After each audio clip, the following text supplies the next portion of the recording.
guys that have experience around there because they're going to look to you. They're going to look to the older guys to see how they're being. So if the veteran guys come out and establish the play, and I'm talking about again the Jordan Morgans of the world. You have the Peyton Fears, you have Hunter Echols, Kyle Boris. You have veteran guys around for these young guys to look to and to see how they're playing. So I just think that the young guys have to lean on the veteran guys, and as the veteran guys go, you get a chance to see those freshmen really take off. Absolutely. This is going to be an interesting ball game because you've sides with new quarterbacks, new players, with new things going on. One of the things I want to take a quick look at is the San Diego State quarterback, Braxton Burmeister, coming in for San Diego State. He is all everything. He's San Diego royalty. Played at Loyola Country Day. Then he went off to Oregon. He was an early commit to Arizona. Then decided to go to Oregon. Then ended up going to Virginia Tech. Now he's back at San Diego State. This guy is a beast. He's actually the fastest runner on their team. Wow. So he's basically a running back at quarterback.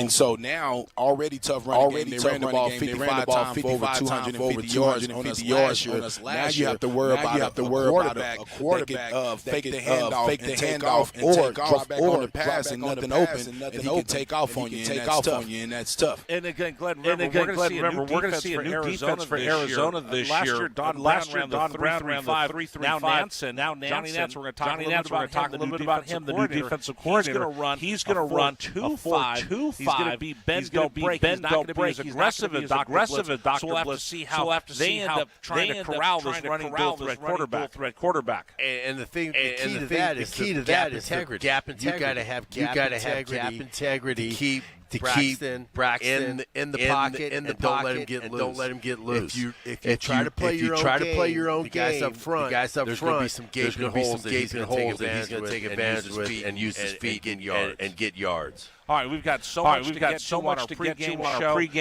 just started up the stream. We're having a little bit of technical difficulty. Sorry, nothing I could fix right now. But we're going to get the stream all figured out. A little bit of the echo that you might be hearing on the broadcast today. But we'll get all that figured out as we come to you live from Soul Sports inside Casino del Sol. We appreciate you all joining us this morning as we count down to the 12:30 kickoff from San Diego State. Arizona taking on the San Diego State Aztecs. Let's take a look at what's coming up on our pregame show. It's all brought to you by Right Way Heating, Cooling, and Plumbing.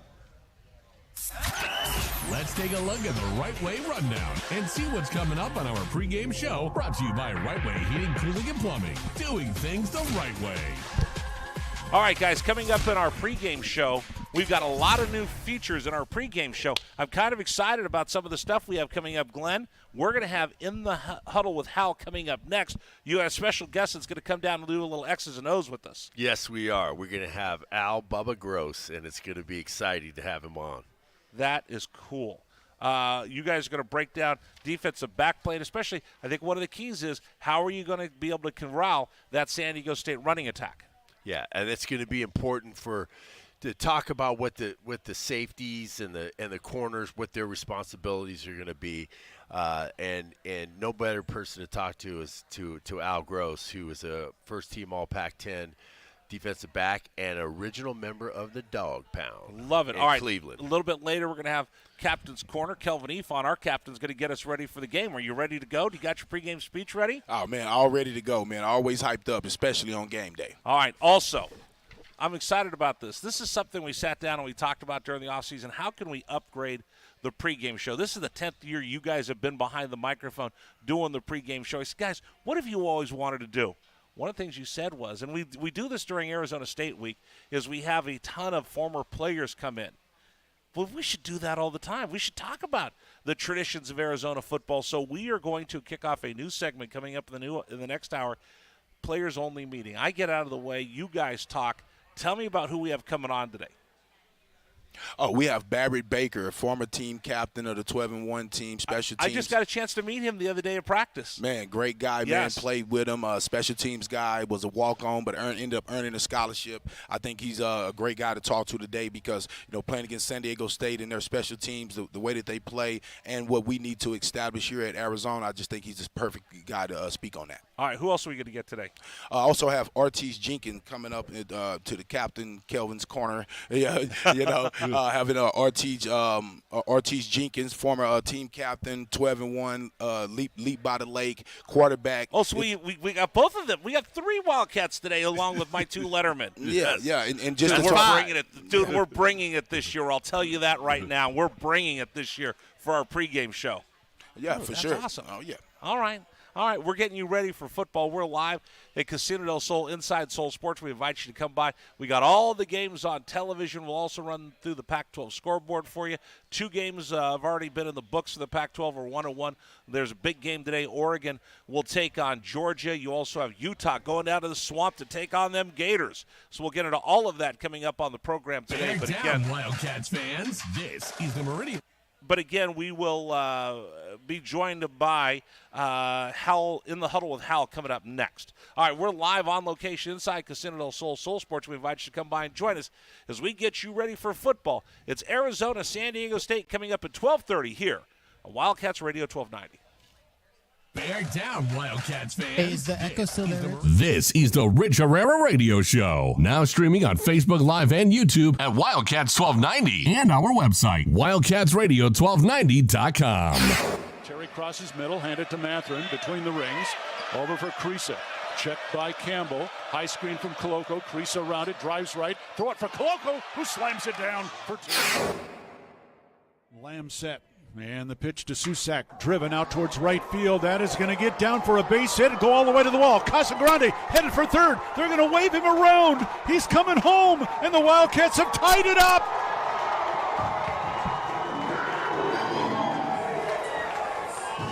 Susak with an RBI double to right center. And we're still playing ball. Tied at 16 in the bottom of the 10th. Shot blocked by Koloko, who grabs it out of the air. Ahead to Dalen Terry, Arizona with the ball, minute 30 to go, and a 6-point lead. Juzang working right, drives to the bucket, put up, blocked by Koloko, grabbed by Larson. Arizona ball, 38 seconds left. For Bernard, goes right, blocked by Ballo, grabbed by Matherin. Arizona ball, 22 seconds left. Campbell down for the Bruins, throw it out to Riley. He'll shoot the 3, blocked again by Koloko. Ballo grabs it, it's over. Championship to Tucson. Hey, sports fans, it's Rich Herrera. Thank you so much for tuning into our stream. We'll be back in just a bit. Until then, how about some Arizona Wildcat highlights? 4th down and less than a yard. Trojans will go for it in a tie game. Slovis out of the shotgun. Step to his left. Step to handoff. Into the backfield and drop. No gain, loss on the play. Cats take over. That's a huge play by Arizona. Explosive play in the backfield that time. Shot blocked by Koloko, who grabs it out of the air. Ahead to Dalen Terry, Arizona with the ball, minute 30 to go, and a 6-point lead. Juzang working right, drives to the bucket, put up, blocked by Koloko, grabbed by Larson. Arizona ball, 38 seconds left. For Bernard, goes right, blocked by Ballo, grabbed by Matherin. Arizona ball, 22 seconds left. Campbell down for the Bruins, throw it out to Riley. He'll shoot the 3, blocked again by Koloko. Ballo grabs it, it's over. Championship to Tucson. Dalen Terry quickly the other way, out to Tabellas, down the lane to throw it down with the left hand. Look out. The locomotive slams it home. Hey, sports fans, it's Rich Herrera. Show will be back in just a little bit. Thanks for tuning into our stream. Until then, how about some great moments for the University of Arizona Wildcats? 4th down and 2, Arizona. Down 14-0. Wildcats on 4th down this year are 12 of 20. Offset backfield. Plummer to throw the ball, looking, throwing towards the back of the end zone, and it's hot! Touchdown, Arizona! Oh, did they need that? My goodness, Booby Curry had to leap in the air to take the ball over the top of the defender, and the Cats are on the board.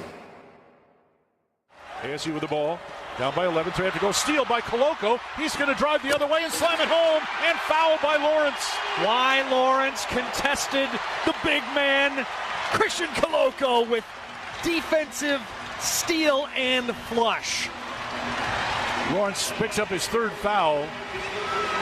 Big guys love to play point guard. Koloko looked like one driving down. That was from mid-court. 3-point lead again for TCU. Down to 30 seconds left. Mathurin with the ball for the Wildcats. Mathurin around a Koloko screen. Picked up by Lampkin. Go outside for Koloko. Feed it to Terry, right corner. Terry can't go baseline. Circles back out top to Mathurin. 10 to shoot. 16 left in the ballgame. Mathurin, 3 balls straight away. Good! That's a huge shot for Ben Mathurin in Arizona. Timeout TCU. This ball game is knotted up. 12.6 seconds to go. Ben Mathurin drains a deep 3 from straight away. He's got 24 points, and we're all even. Hey, sports fans, this is Rich Herrera. Thanks so much for tuning in. Wildcats fans, this is the Meridian Wealth Management pregame show on Wildcats Radio 1290. Brought to you by Meridian Wealth Management. Wealth well managed, life well lived. This is the home of the Arizona Wildcats. Wildcats Radio 1290. Our pregame show rolls on. Intercepted. Al Gross gets the deflection at the Pittsburgh 40. Oh, you got to love that. It's time for In the Huddle with Hal with this special guest. Hey, let's send it over to our tight end, shall we? What's up? In the Huddle with Hal. That's In the Huddle with Howell. He's driven by Larry H. Miller Dodge Ram Fiat. Driven by you. All right, go ahead, Glenn. Jump in. Hey, Al. You there? Yes, I'm here. Well, it's great to have you, man. I just wanted to let our fans know we have Al Gross, played at University of Arizona, and came here in 1979 to 82, first team All Pac-10 defensive back. He was a 9th-round pick for the Dallas Cowboys and ended up playing with Cleveland Browns from 83 to 87, and an original member of the Dog Pound. If everybody can remember that, there was a group of guys that really just got after it on the football field in the National Football League. Al, welcome to the pregame show. Glad to have you here. Bear down. How you doing? Thanks for having me. Bear down, man. It's good to be here. Well, what we wanted to do today is we wanted to talk a little bit about, what some of the defensive backs' responsibilities are, and what it is it take to be a defensive back in the Pac-12.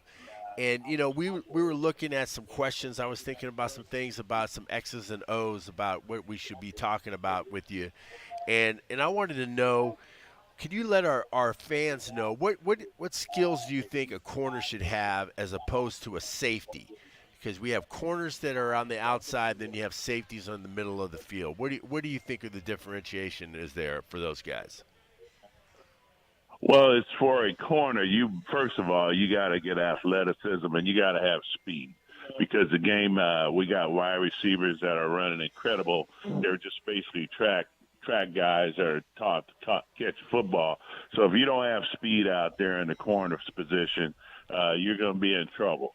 And you also have to be a competitor at both positions. Now, the difference between safety and corner and today, it's a different from when I played.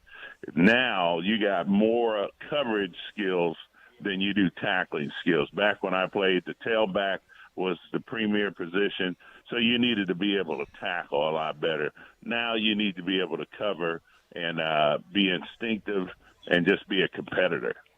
Yeah, our safeties are going to be in the box a lot today, because I think we're going to be spying and doing a little spying on Braxton Burmeister, their quarterback, who's very, very, very, very elusive. He's one of the fastest. He is the fastest guy on their team, believe it or not, as their quarterback. And we really have to have our guys coming down in the box and being able to make some good tackles, and they keep an eye on the guy. So yeah, I think when you I'm sorry. Go ahead. Yeah, I think when you have a running quarterback, I've been looking at a little bit of the scouting report of this guy, listening to what you had to say. And the main thing is you're going to have to attack this guy with angles and be aggressive when he does run the ball. Because if he gets popped a couple times, he's going to be looking to do something different. And I think you want to discourage him from running as much as possible. Yeah, that's absolutely true. We want to be able to put some hats on him. And what is some of the things that, you know, we always hear about? You know, you have cover 2, cover 3, cover 1, Tampa 2. What, you know, you hear of all these coverage. Could you just give a short description of what those coverages are? Okay, let's start with cover 1. Cover 1 is basically man-to-man, and 1 designates that you have a free safety. So you have a safety over the top, making sure anybody gets loose, he'll read the quarterback and be there. Everybody else matches up across the line on all your receivers. Cover 2 is a 2 deep. Is called cover 2. You have 2 deep safeties, and their job is to cover half of the football field. Then you got 5 guys that are short that are going to be playing the shorter zones. Cover 3 is going to be 3 deep. You have a free safety, 2 corners. You're going to be protecting for the deep passes, and you're going to be having 4 guys short. And they're more or less is a coverage to be safe, and you want to make sure nobody gets behind you. And the Tampa 2 is something that not everybody can run, because you got to be able to have a middle linebacker that can kind of play the middle of that soft zone that's in that cover 2. Al, this is Kelvin Nefon. I wanted to talk to you about, you were a bigger DB, 6'3", 191 pounds. In the past, Arizona has had some small DBs. We had Chris McAllister. He was similar to your size. But now they're bringing in some big guys, 6'4", 185. A lot of the DBs, 6'2", 190. Christian Young, 6'3", 225. Got some linebacker, weak side linebacker type sizes. How did you get low enough to tackle these running backs, 5'8", 5'9"s? I know the type of guys that you went against, and they're going against the same type of guys now against San Diego State. Explain to the audience, you know, how you have to, you know, how did you do that? Well, basically, I was a basketball player that played football, and I played both sports in high school. You got to have athletic ability to start off with, and it also comes down to you got to be a competitor. You got to be somebody with a chip on your shoulder. You got to be somebody that's competitive, and you don't like to get beat. But to be able to take these guys with a lot of speed, it's going to be a thing of you have to attack these guys, taking the correct angle, and that's probably the biggest thing. So when you attack the guy when you're playing tackling, you create turnovers, and those are the things that I think the taller, bigger guys are going to give you over the smaller defensive backs. And I like the direction the team is going with that. And Al, you know, these guys are getting ready, okay? They're going to a new stadium. They're opening up a brand new stadium. They're coming in. Some of these guys that are on this team got pretty taken care of last year, and they're coming back on the field to play against the same opponent, some of the same guys out there. What was your mental preparation before a game? Considering all that, what was your mental preparation before you got into a game?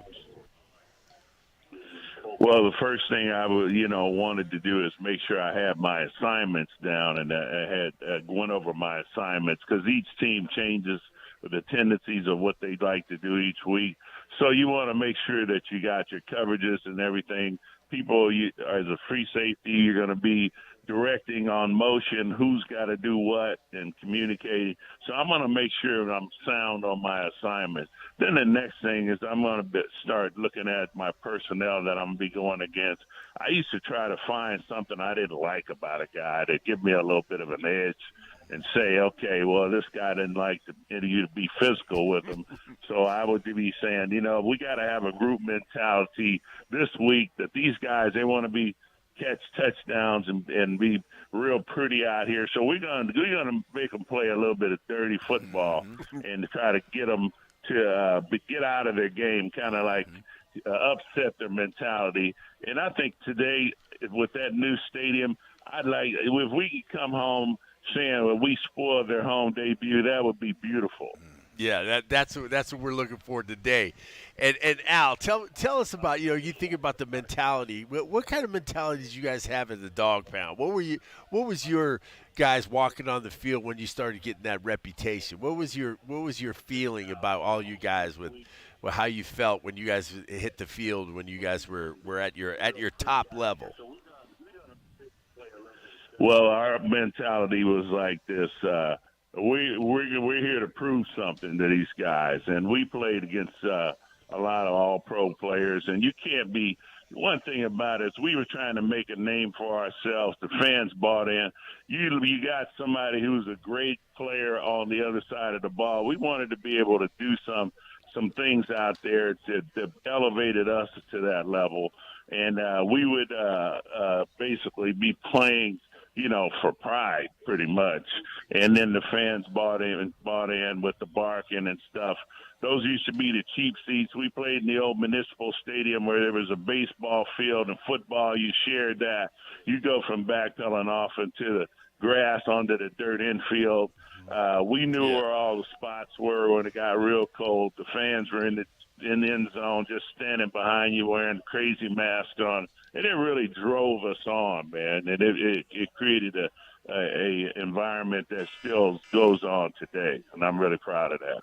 Al, it's Rich Herrera. Let me jump in here before we let you say goodbye. What did you do with all those dog bones that they would throw your way? My old radio partner was Bob Golick, who was there in the dog pound with y'all. And he used to take the dog bones. He said a couple times he took a bite out of them and threw them back up into the crowd. They were like energy bars, man. They would put all these dog biscuits and stuff onto the field. It was a great environment, man. It's just something that really drove you on. And then you got down on a goal line stand and you were down that close with the fans that close to you, man. It was no better charge to get you to play a little bit extra. Well, Al, I really appreciate you coming on, man, and we're going to try to get you back on again, and you being my first guest in the House Huddle. I would really appreciate you accepting my invitation, and it was a pleasure to talk to you today, and we hope that we can get you back on, and we'll watch the game today, and we're all going to try to just bear down and bring a win home today. Thanks a lot. Appreciate you, bro. Well, thanks. Thanks for having me, Glenn. I appreciate it. It's an honor to be here. You guys do a great job with this pregame show, and I'm looking forward to coming on again with you guys. Absolutely. Thanks, thank you so much. Appreciate it. Wow. First in the huddle. Hell. All right, I want to ask. Now I got to ask. I got to bring in my running back over here. He talked about when you're attacking that running back because San Diego State's going to run on first down, and they're going to run on second down, and they're going to run on third down, they're going to run on fourth down, and if they had a fifth down, they'd run on it today. Let's talk about how you take down the running backs from San Diego State. They're big, they're powerful. One of his name's Penny. You might have heard of his brother, Rashad Penny. This is the third of the Penny brothers that are playing at San Diego State. How do you attack this running game, Kelvin? Well, what you want to do is you want to get them in the line, at the line of scrimmage before they get out into the open field and can make the moves. I mean, San Diego State backs, they're not guys that really like to make a lot of moves, and they really get downhill and try to put their nose on the goalpost. But you want, as a defender, a DB or a linebacker, you want to try to get those guys behind the line of scrimmage or at the line of scrimmage so they don't have a chance to really pick holes or whatnot. So as a running back, I hated it when the defense got penetration, whether it be the D-line or the linebackers. Because when they get penetration, it throws you off your track. All through camp, they really were emphasizing tackling. And I really liked all the practices I went to like 9 or 10 practices, and they really emphasized tackling. And I'm going to give Jetfish a little credit here that they brought out Sean Duffy from the Arizona rugby team. Right. Give him some pointers, because that's what tackling is now. It's not hitting. It's tackling. Not. Yeah, it's tackling. So it's not. You can't use your head. You can't use all your stuff that we used to do, like Kelvin. We used to come with the head first. Up, right? We can't do that. So you got to learn how to take guys down, and I think that was a good thing. And I hope it shows up today, because we're going to need it today.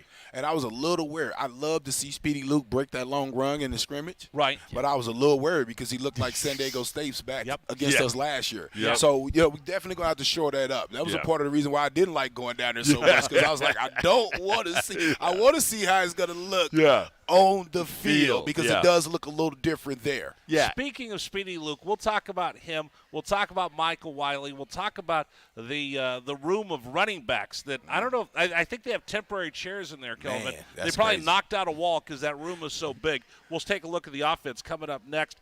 We're live at Casino del Sol Sports. Thank you guys for joining us. Hey, don't forget, you can also watch our show now. Guys, look how good you look on YouTube and on our website. You can watch us at Wildcats 1290, our streaming video of our pregame show. We'll also stream the postgame show for you as well. All right, coming up next, we'll take a look at the offense as we count down to the 12:30 kickoff. Arizona, San Diego State, right here on Wildcats Radio 1290. Bear down, Wildcats fans. This is the Meridian Wealth Management pregame show on Wildcats Radio 1290. Brought to you by Meridian Wealth Management. Wealth well managed. This is the Rich Herrera Radio Show. Now streaming on Facebook Live and YouTube at Wildcats 1290. And our website, wildcatsradio1290.com. Terry crosses middle, hand it to Matherin between the rings. Over for Creasa. Checked by Campbell. High screen from Koloko. Creasa around it, drives right. Throw it for Koloko, who slams it down for 2. Lamb set. And the pitch to Susak, driven out towards right field. That is going to get down for a base hit and go all the way to the wall. Casagrande headed for third. They're going to wave him around. He's coming home, and the Wildcats have tied it up.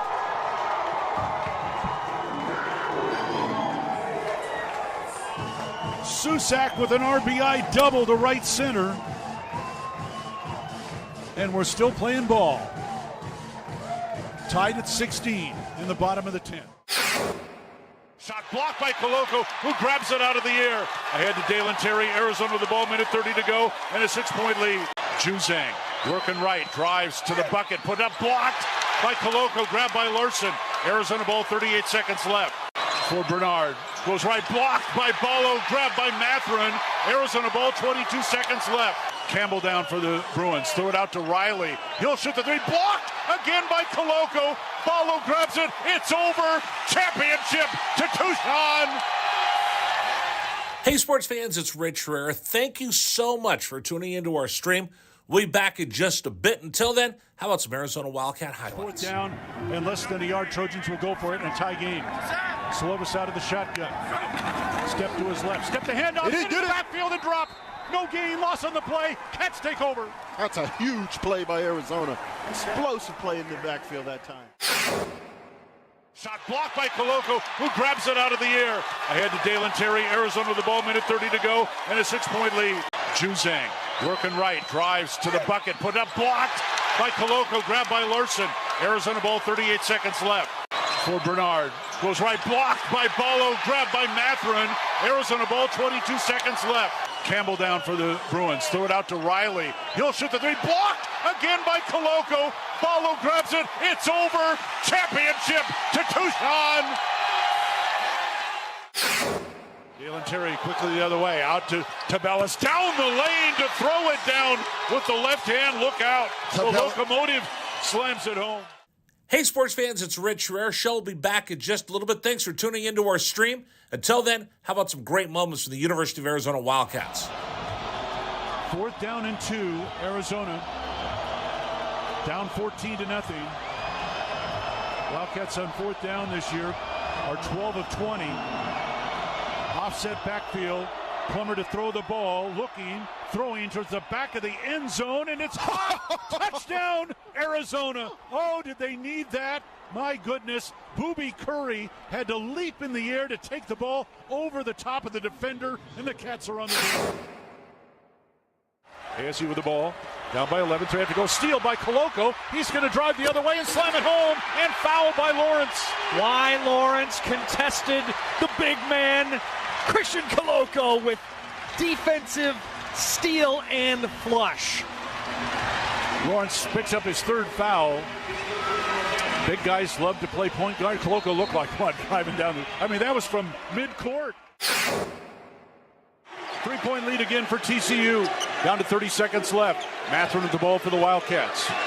Matherin around a Koloko screen. Picked up by Lampkin. Go outside for Koloko. Feed it to Terry, right corner. Terry can't go baseline. Circles back out top to Matherin. 10 to shoot. 16 left in the ballgame. Matherin, 3 balls straight away. Good! That's We're tied. a huge shot for Ben Matherin in Arizona. Timeout TCU. This ball game is knotted up. 12.6 seconds to go. Ben Matherin drains a deep 3 from straight away. He's got 24 points, and we're all even. Hey, sports fans, this is Rich Herrera. Thanks so much for tuning into our stream. Back 90. Brought to you by Meridian Wealth Management. Wealth well managed, life well lived. This is the home of the Arizona Wildcats. Wildcats Radio 1290. In the Huddle with Hal has been brought to you by Larry H. Miller Dodge Ram Fiat, driven by you. Thanks to Larry H. Miller for stepping up, being a big part of this pregame show. We got a lot to get to, guys. Again, we're counting down to the Arizona Wildcats taking on San Diego State. Guys, let's talk about this for just a second. They're moving into their brand-new stadium, San Diego State. They've been on the road for 2 years, playing up in Carson. Not many fans, not many things going on. So you guys, I'm assuming you guys have been to San Diego before. I think, Kelvin, you kind of remember that stadium a little bit, right? No, we had a little You've been success there? What happened? What did you do there? Oh, well, we won the inside. Whoa, that's another bowl. But we won the Holiday Bowl. He's got so many bowl wins. I got a couple rings. He got a couple rings. No, we won the Holiday Bowl there, man. One of the biggest bowl games in Arizona history, man. We went out there and took care of business versus a ranked Nebraska team. That's right. Okay. So on the side of that stadium, Kelvin, I don't know if this is good or bad. Maybe we're just getting old. It's gone. Oh, wow. It's gone. Think about that. Bladed you went there, right? Just the whole thing imploded. I went on one of my life there. I'm old enough. The stadium's now gone. Your stadium's now gone. It's now called Snapdragon Stadium. It's about a quarter of the size of the old Jack Murphy Stadium.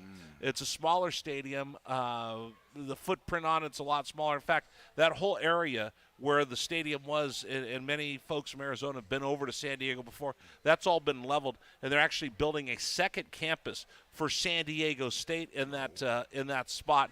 San Diego State has got a lot to play for. Number one, they're Pac-12 killers. Like I said in our open, they've dominated against the Pac-12 over this last 6 years. I believe they're 7-2. They've got wins in triple overtime against Utah. You saw what they did against the Cats. I asked a couple folks over at San Diego this week about taking on the Arizona Wildcats. For the kids, it's an opportunity to play with a chip on your shoulder. The same way that Arizona players will play on a chip on their shoulder when they take on a USC, UCLA teams that didn't recruit me because I didn't have that fourth star. Fine, I'm going to beat you over the head when I finally get a chance to get you.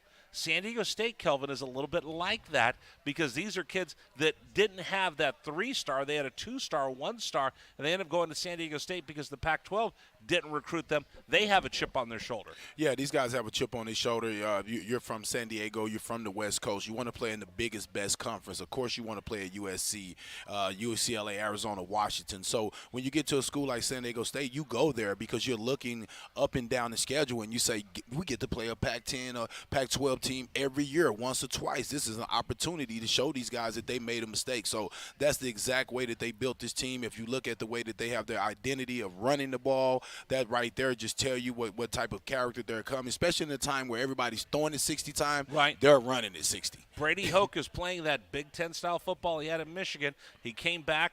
And now he's going to take over his old club and run the football, and then run the football and run the football just a little bit more. In fact, the last thing I did in San Diego before he came back to host our pregame show is I was at his introductory press conference as he takes over for Rocky Long. So they still have that Rocky Long solid defense, and now they have Brady Hoke running the football. The other flip side of this, the players, I don't know if it's on their mind, but I know for the administration, I know for the athletic director, I know for the fans over there, Glenn, this could be a dress rehearsal or maybe even an audition to say, you know what, we belong in the Conference of Champions if I'm San Diego State. Yeah, I think it's a great opportunity for them to really show, to sell their program. Sell their program and tell them that we are capable of competing in your conference. We're capable, even they are auditioning for other conferences too. Yeah. They might be auditioning for the Big 12. You never know. So that we don't know what's going to happen. I don't really think that no one knows really what's going to happen to that. Oh, I do. I got a blue check mark next to my name, so I'm smarter than everybody else. But it's something that I think that the guys on our team should have an attitude that, you know what, we need to take care of business. This is the Pac-12 versus the Mountain West guys. That we have to be able to take care of business and put a stomping on them. All right, guys, let me just ask you this. If I'm naming all the teams in the Pacific 12 Conference, Oregon, Oregon State, Washington, Washington State, Cal, Stanford, Colorado, Utah, Arizona State. I'm leaving out the backstabbers and the traitors in Los Angeles, and I name one more team to throw out there. Which is the first team that you think makes the most sense joining this conference? San Diego State. San Diego, because basketball, they've been competing for years. Yeah. And so I think basketball and football-wise, the two major sports that we look at, I think that they bring something to the table with their record that they've had against us in the previous years, and also all the talent that they've had, and, again, the basketball element. Yeah, I think San Diego State, too. Okay, I think so let me Boise and – let me roll through. Let me roll through. You guys give me thumbs up, thumbs down. If I throw out a couple more names, Fresno State. I don't know about Fresno State. Okay, man. I'll keep rolling. UNLV. I like UNLV. I like UNLV because of the market. I don't know about their football. Yeah, I don't know the football. Great. Yeah. Well, the thing is, think about Utah. I talked to Kyle Winningham. They have a big game against Florida today. Utah was okay football-wise before they joined this conference. And then they ended up building these facilities, and you saw this football team take off since they've joined this conference. Well, I'll just say this. I believe it's because if you join the Pac-12, a lot of those kids that were wanted to go to some Pac-12 schools. Yes. They picked the right. They picked the right guys, and so they ended up getting some kids to stay in the Pac-12 that probably would have went to smaller schools. You end up getting 100 extra players because now there's 100 new opportunities inside our conference. Yeah, and when we had the Arizona television network for about 10 seconds. Okay, we had me and John Fina interviewed Kyle Willingham, and he goes, guys, you don't understand. When we get into your conference, this was before they got into the conference. They were coming in next year. Right. It changes the whole ball game. Complete game It changed changer. Everything. He says that we will be competing in 2 to 3 years. And we what will happened? be, and that's what they did. Exactly. All right, let me throw one more name at you. Boise State. I like Boise. Again, Boise has a history in football, Fiesta Bowl back in the day. Lately, they haven't been that, top program, but it's there. Them. You can elevate them. And, again, basketball. Boise State basketball has been Coach Rice is there. They've been doing their thing for a while now. I think you got to remember Pac-12 and basketball is huge. Yeah, and I think Boise State, I like, but I just don't like the location. I don't know if it's a national brand. People know the brand. It is a national brand. It's a national brand. Anyway, we'll still have lots of speculation on who's coming into the conference and who's not. But right now, let's take a look at our offensive scouting report brought to you by O'Reilly Chevrolet. Here is the Wildcats offensive scouting report for today's game. He's into the end zone. Touchdown, Arizona. The offensive scouting report is brought to you by O'Reilly Chevrolet. O'Reilly Chevrolet. Get more with O'Reilly Chevrolet. All right, fellas, let's get after it. Offensively, it's going to start for the Arizona Wildcats with the offensive line. Here's Jed Fish. This is Cut 7, talking about the depth that Arizona has on the with the big boys up in the trenches. Yeah, our offensive line is pretty veteran. The two tackles are both veteran players that have started for a while. Our interior guys, Josh Donovan, was a starter for us last year. He looks to have really improved throughout all of training camp. Jonas Sevenea has done a fantastic job coming in here as a true freshman, but he did get here in January, so he had the advantage of spring football. And Josh Baker played about 3 games, I believe, last year as a starter, played about 7 or 8 games total for us last year. Very intelligent, spent a ton of time in the weight room, really has a great grasp of offensive football, so feel good about that group. And then Sam Lange, Joe Borjan, those guys have added, JT Hand, those guys have added a lot of depth to the team that we didn't necessarily have last year going at this moment in time. So that's been good. Defensively, our defensive line, all 4 interior guys, 5 interior guys are all healthy and back. So you have Tia and Keon Bars both back. You have Tank Wilson and Paris Shan ready to go. I think we'll probably get some Jacob Kangaika out there as well. So excited about all 5 of those interior defensive linemen available. On the edges, Hunter Echols, transferred in from USC, has had a very, very good camp. Jalen Harris on the other side. We all know that what Jalen has done for us. He's continuing to getting stronger, continuing to get more comfortable, more confident. So both of those guys on the edges, we feel good that they are getting better every day. We got a nice producer on site this year, don't we? Yes. Actually, my wife's over here hustling over, giving us depth charts.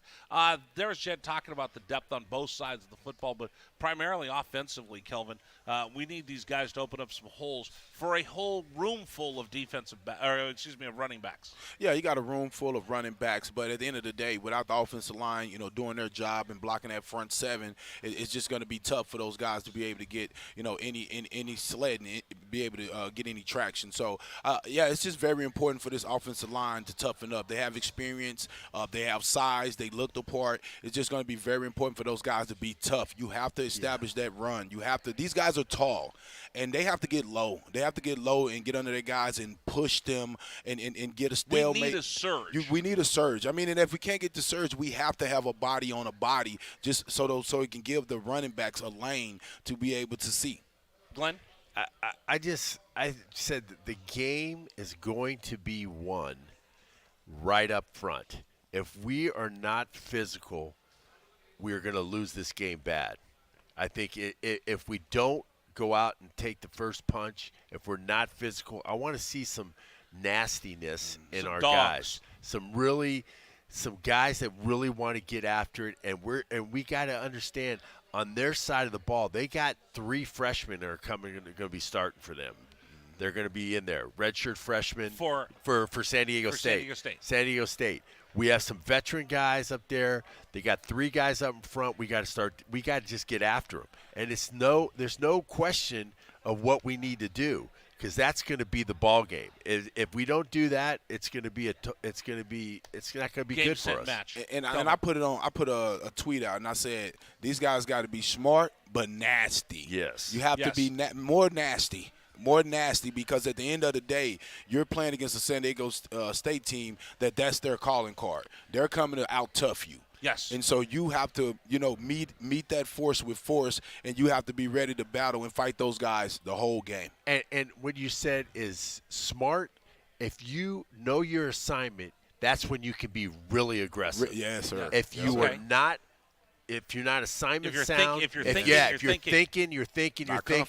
you bring it down a notch. You have to understand assignment and alignment, and then you're just coming out of your stance and blowing people away. I'm excited to see what 7A is going to do, the true freshman coming over from Hawaii. Yeah. He's been very impressive in camp so far. All right, let's talk about how they're going to distribute the ball for Arizona this year. Last year, you could pretty much guarantee every touch was going to go to Stanley Berryhill III. There was a lot of Stanley Berryhill at times becoming the SB3 show, which I'm good with. This year, you're going to have more targets for Jaden DeLaura to throw than he might have ever had in his career. On the outside, I've got two guys that have an opportunity to be all-conference, and Jacob Cowling, the transfer from UTEP. I got T-Mac on the other side, the super recruit that came in from Servite High School down in the Trinity League. Little Cali football for you, Kelvin. In the running backs, I got Speedy Luke. I got Jonah Coleman. And, I got Michael Wiley coming back. I got so many running backs, I'm not sure what I'm going to do with the football. Let's talk running backs first, Kelvin. There's a whole room full of running backs, and Jed Fish is going to have a whole bunch of guys to call on to get into that game carrying the rock today. Yeah, he got a lot of guys out there that have some experience, and he got some young, true guys that just have some amazing talent. It's one of those things that you're going to have to try to find the hot hand. I mean, you're going to have to try to put the guys in situations from practice that you've seen was their strength. So whoever was the strongest inside runner, run him inside. Whoever was the strongest outside runner, run him outside. I mean, these days you have packages for your guys. So it's going to be up to Fish to be able to figure out a way to make these guys happy. And I think it's going to be important to put them in the passing game where you can get them one-on-one with linebackers so they can use their speed and their talent. Because if you look at it, Michael Wiley is going to start for Arizona. He's number one on the depth chart. Jonah Coleman has been very impressive in camp. He's the kid came in from Stockton. He's kind of, how does Scotty Graham describe him? Boop, boop, bang. Right? Yeah. Then you're going to come back with DJ Williams, the transfer from Florida State Auburn, who's going to be probably your short yardage specialist. Yeah, workhorse. Yeah, the workhorse down low. And then you've got Speedy Luke, number 20. He's probably one of the most exciting runners I've seen in camp, because if you look up, listen, when I saw, they're recruiting a guy named Speedy.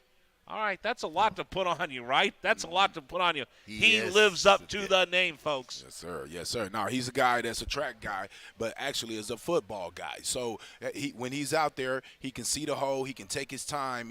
That's a part of being a football player. But when he sees that hole, the track comes out, and you see him get on his toes. All right, let's take a couple minutes, just a couple minutes, Glenn, because we're going to have plenty of tight end talk this year.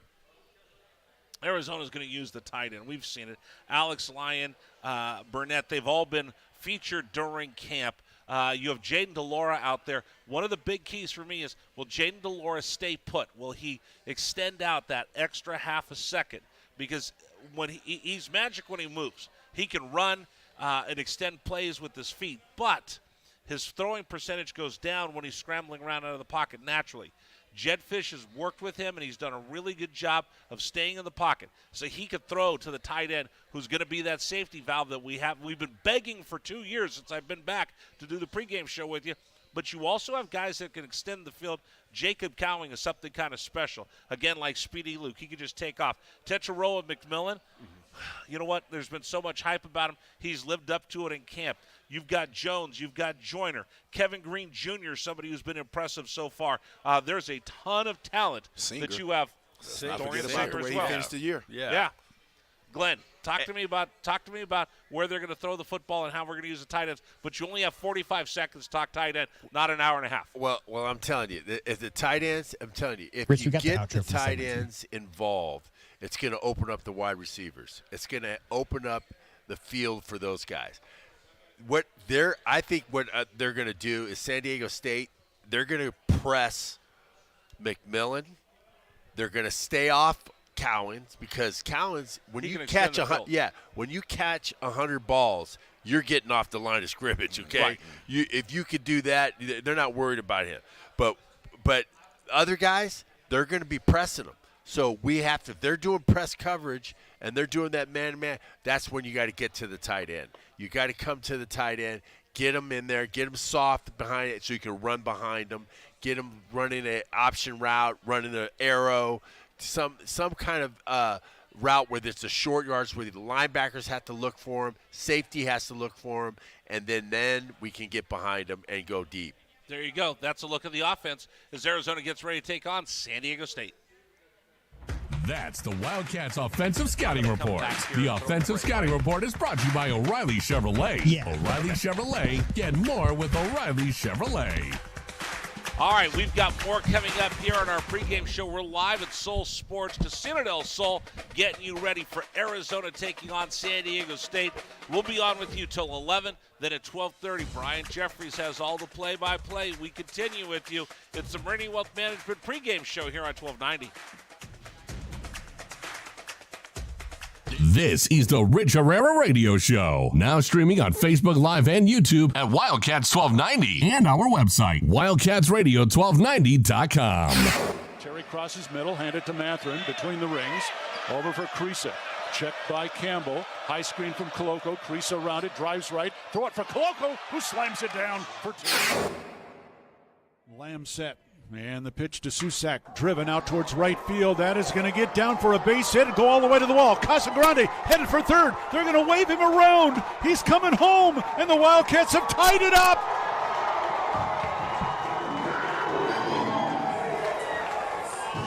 Susak with an RBI double to right center. And we're still playing ball. Tied at 16 in the bottom of the 10th. Shot blocked by Koloko, who grabs it out of the air. Ahead to Dalen Terry, Arizona with the ball, minute 30 to go, and a 6-point lead. Juzang working right, drives to the bucket, put up, blocked by Koloko, grabbed by Larson. Arizona ball, 38 seconds left. For Bernard, goes right, blocked by Ballo, grabbed by Matherin. Arizona ball, 22 seconds left.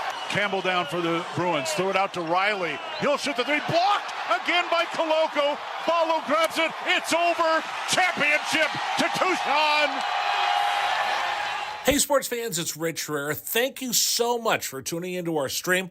We'll be back in just a bit. Until then, how about some Arizona Wildcat highlights? Fourth down and less than a yard. Trojans will go for it and tie game. Slovis out of the shotgun. Step to his left. Step to handoff. Into the backfield and drop. No gain, loss on the play. Cats take over. That's a huge play by Arizona. Explosive play in the backfield that time. Shot blocked by Koloko, who grabs it out of the air. Ahead to Dalen Terry, Arizona with the ball, minute 30 to go, and a 6-point lead. Juzang working right, drives to the bucket, put up, blocked by Koloko, grabbed by Larson. Arizona ball, 38 seconds left. For Bernard, goes right, blocked by Ballo, grabbed by Matherin. Arizona ball, 22 seconds left. Campbell down for the Bruins, throw it out to Riley. He'll shoot the three, blocked again by Koloko. Ballo grabs it, it's over. Championship to Tucson. Dalen Terry quickly the other way, out to Tabellas, down the lane to throw it down with the left hand. Look out. The locomotive slams it home. Hey, sports fans, it's Rich Herrera. Show will be back in just a little bit. Thanks for tuning into our stream. Until then, how about some great moments from the University of Arizona Wildcats?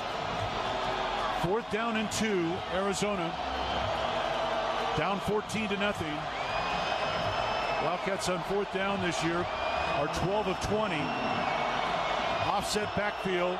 Plummer to throw the ball, looking, throwing towards the back of the end zone, and it's caught! Touchdown, Arizona! Oh, did they need that? My goodness, Booby Curry had to leap in the air to take the ball over the top of the defender, and the Cats are on the board. ASU with the ball, down by 11, so they have to go. Steal by Koloko. He's going to drive the other way and slam it home, and foul by Lawrence. Why Lawrence contested the big man, Christian Koloko, with defensive steal and flush. Lawrence picks up his third foul. Big guys love to play point guard. Koloko looked like one driving down. That was from mid-court. 3-point lead again for TCU. Down to 30 seconds left. Matherin with the ball for the Wildcats.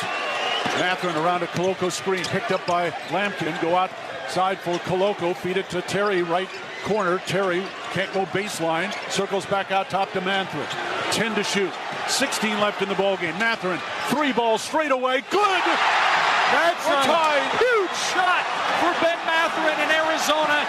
Timeout TCU. This ball game is knotted up. 12.6 seconds to go. Ben Matherin drains a deep 3 from straight away. He's got 24 points, and we're all even. Hey, sports fans, this is Rich Herrera. Thanks so much for tuning in to our Auto Care, here to get you there. This hour of the Meridian Wealth Management pregame show is brought to you in part by Royal Kia. First Chiropractic. PGA Tour Superstores, Ram Plumbing, Horn Pest Control, Goodfellas AC, The Window Depot, Right Way Heating, Cooling, and Plumbing, Nova Home Loans, The Window Depot.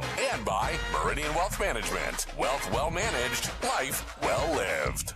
All right, I'm Rich Herrera. Thanks for joining us, everybody, as we have hour number 2 of our program. We're live from Sol Sports Inside Casino del Sol, getting you ready for Arizona football. The Cats taking on San Diego State. All right, it's time to take a look at the scoreboard around the Pacific 12 Conference to see what's going on within the Conference of Champions. Here is today's Pac-12 scoreboard, brought to you by Mesquite Valley Growers. Mesquite Valley Growers. Real growers, real experience, real nursery. Here is Rich Herrera on Wildcats Radio 1290. All right, fellas, let's take a look at the scoreboard around the Conference of Champions. I don't know about you. I'm homing for the Conference of Champions. I want to raise the Conference of Champions banner. I feel like Bill Walton right now, but that's okay because, again, as we're in a battle for our lives, for our existence out on the West Coast, Big Ten looking at our schools, Big 12 trying to upend our schools. You see the SEC sitting there looking, oh, what are we going to do next? ACC, hey, do you want to become partners and see if we can fend off everybody else? I'm excited about Pac-12 football. It's a huge weekend for the Pac fellas. Starts off the Thursday night football game. Arizona State wins 40-3 over NAU. Last night it was Colorado and TCU getting together. TCU bests them. It was a close game early, but in the end, I think it was 38-13. Texas Christian University knocking off Colorado last night, Glenn. Yeah, that game didn't look good for Colorado, and I watched the tail end of that game. It just didn't. They were just their quarterback was running for his life, man. I mean, they couldn't protect her in there, and it just didn't look good for us there. Okay, let's run through the scores for the rest of the games and kind of give me your thoughts on what we're going to see. Coming up at 11:30, Bowling Green against UCLA. UCLA is going to jump into the top 25, Kelvin. They have to because they have the softest schedule this side of, well, I don't know, Notre Dame. No, I'm just kidding. Notre Dame's actually playing Ohio State today. Yeah. But it's a ball game at the Rose Bowl. Bowling Green coming in against the UCLA Bruins. I believe the line, I got to double-check the line for you in just a second, but give me your thoughts. UCLA, DTR back. They're one of the few teams in the Pac-12, Kelvin, that have the returning quarterback. Yeah, and that's the key right there, having that returning quarterback coming back, a leader of the team, a guy that all the team believes in. That gives them a little bit of advantage coming into this game. But Bowling Green is a team that you always have to be ready for. They're coming in with a chip on their shoulder. They're getting to play in Pasadena, so these guys are going to really try to show what they got. All right, in that one, I believe UCLA is a 23.5-point favorite on the early lines. All right, next ball game, 12:30. It's going to be the same time we are. People are going to be flipping back and forth channels. Oregon, number 11 in the country, one of the stalwarts, one of the tent poles of the Pacific 12 Conference. They'll take on Georgia. They say it's a neutral site game, but come on. They're playing down in Atlanta. This is a home game for the Georgia Bulldogs. Oregon needs to represent Glenn. That's going to be a tough game right there for them, man. We're going to see if Oregon is any good at all, okay? Because we're going to really see how do you buy into Dan Lanning, their former defensive coordinator, now the head coach at Oregon? Does that give them anything? I don't know. I really don't. I don't believe it does. I think that Oregon should have got maybe a different coach. You got somebody a little bit bigger, but they have to, because I'm like saying, Dan Lane, who is that guy? I mean, young DC. He's the youngest. He's the youngest head coach in the conference. I know and so you got to give, if he can turn it around, because he really have to. If you're talking about Oregon, you got to turn it around because they got to be in the top 5 every year. That's what they're supposed to be. Okay, next ball game, 1:00 will be Davis and Cal. Do you want to talk about this, or can we skip it? We can skip that one. Okay, we'll skip that one. That one. You see Davis and Cal? Yeah. Yeah, Cal better watch out. Yeah, for real. Cal better watch out. They always, you see Davis is good quarterbacks. Yep. You know what? Okay, see, that's why I got my Letterman goes back right to here. Kenny O'Brien. Yes. Okay, there you go. All right, O'Brien. here's the interesting one. When we get done, this will be what we'll probably be watching in the studio. Rice taking on the University of Southern California Traders, number 14 in the nation.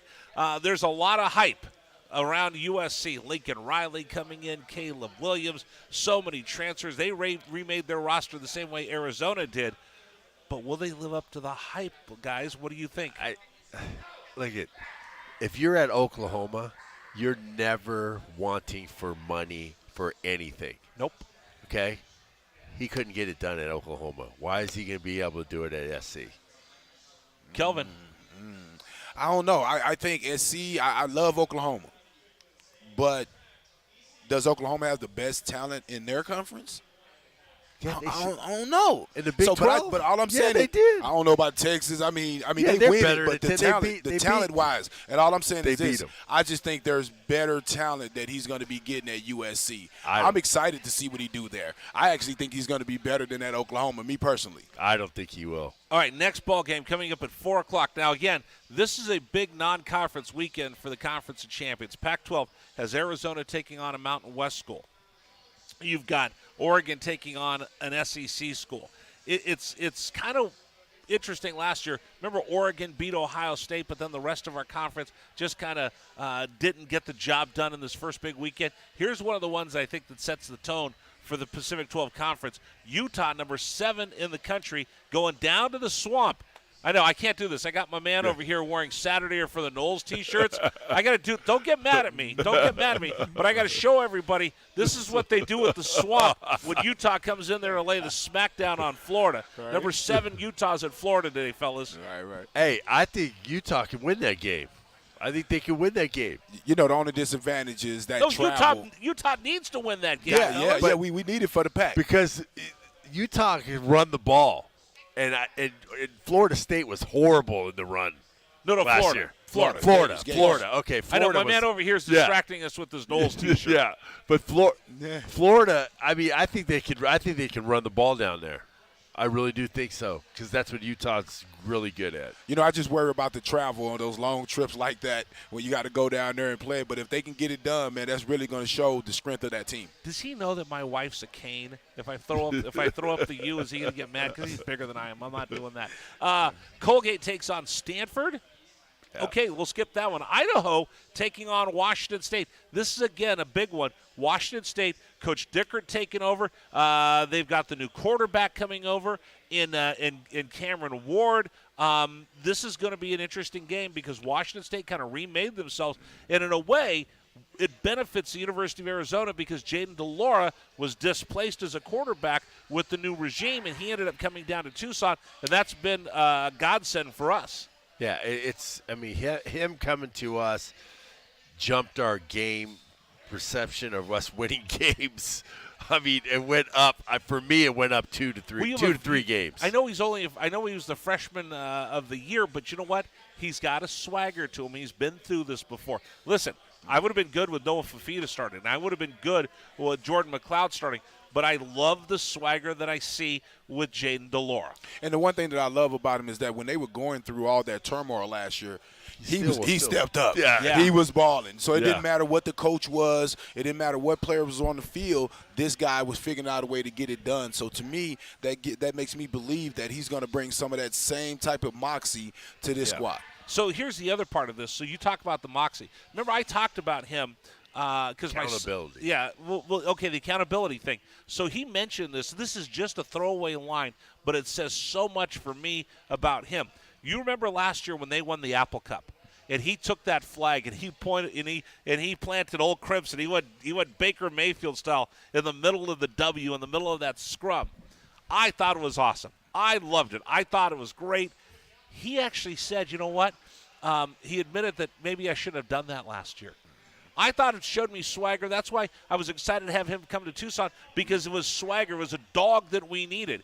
He recognized that, at the moment it was good, but as a leader, I got to keep my head about me. I love what he brings to the table, Jaden DeLaura. Yeah, and what that says is maturity, and that's what you expect, a guy to start maturing. He come in as a freshman, you're young, you're just learning everything. He made his freshman mistake, then he owned up to it, and he's ready to move on. That's what you're looking for in your leaders. You're looking for a guy that understands that it's all about getting better as a person, because that's what's going to probably lead your team more than anything else.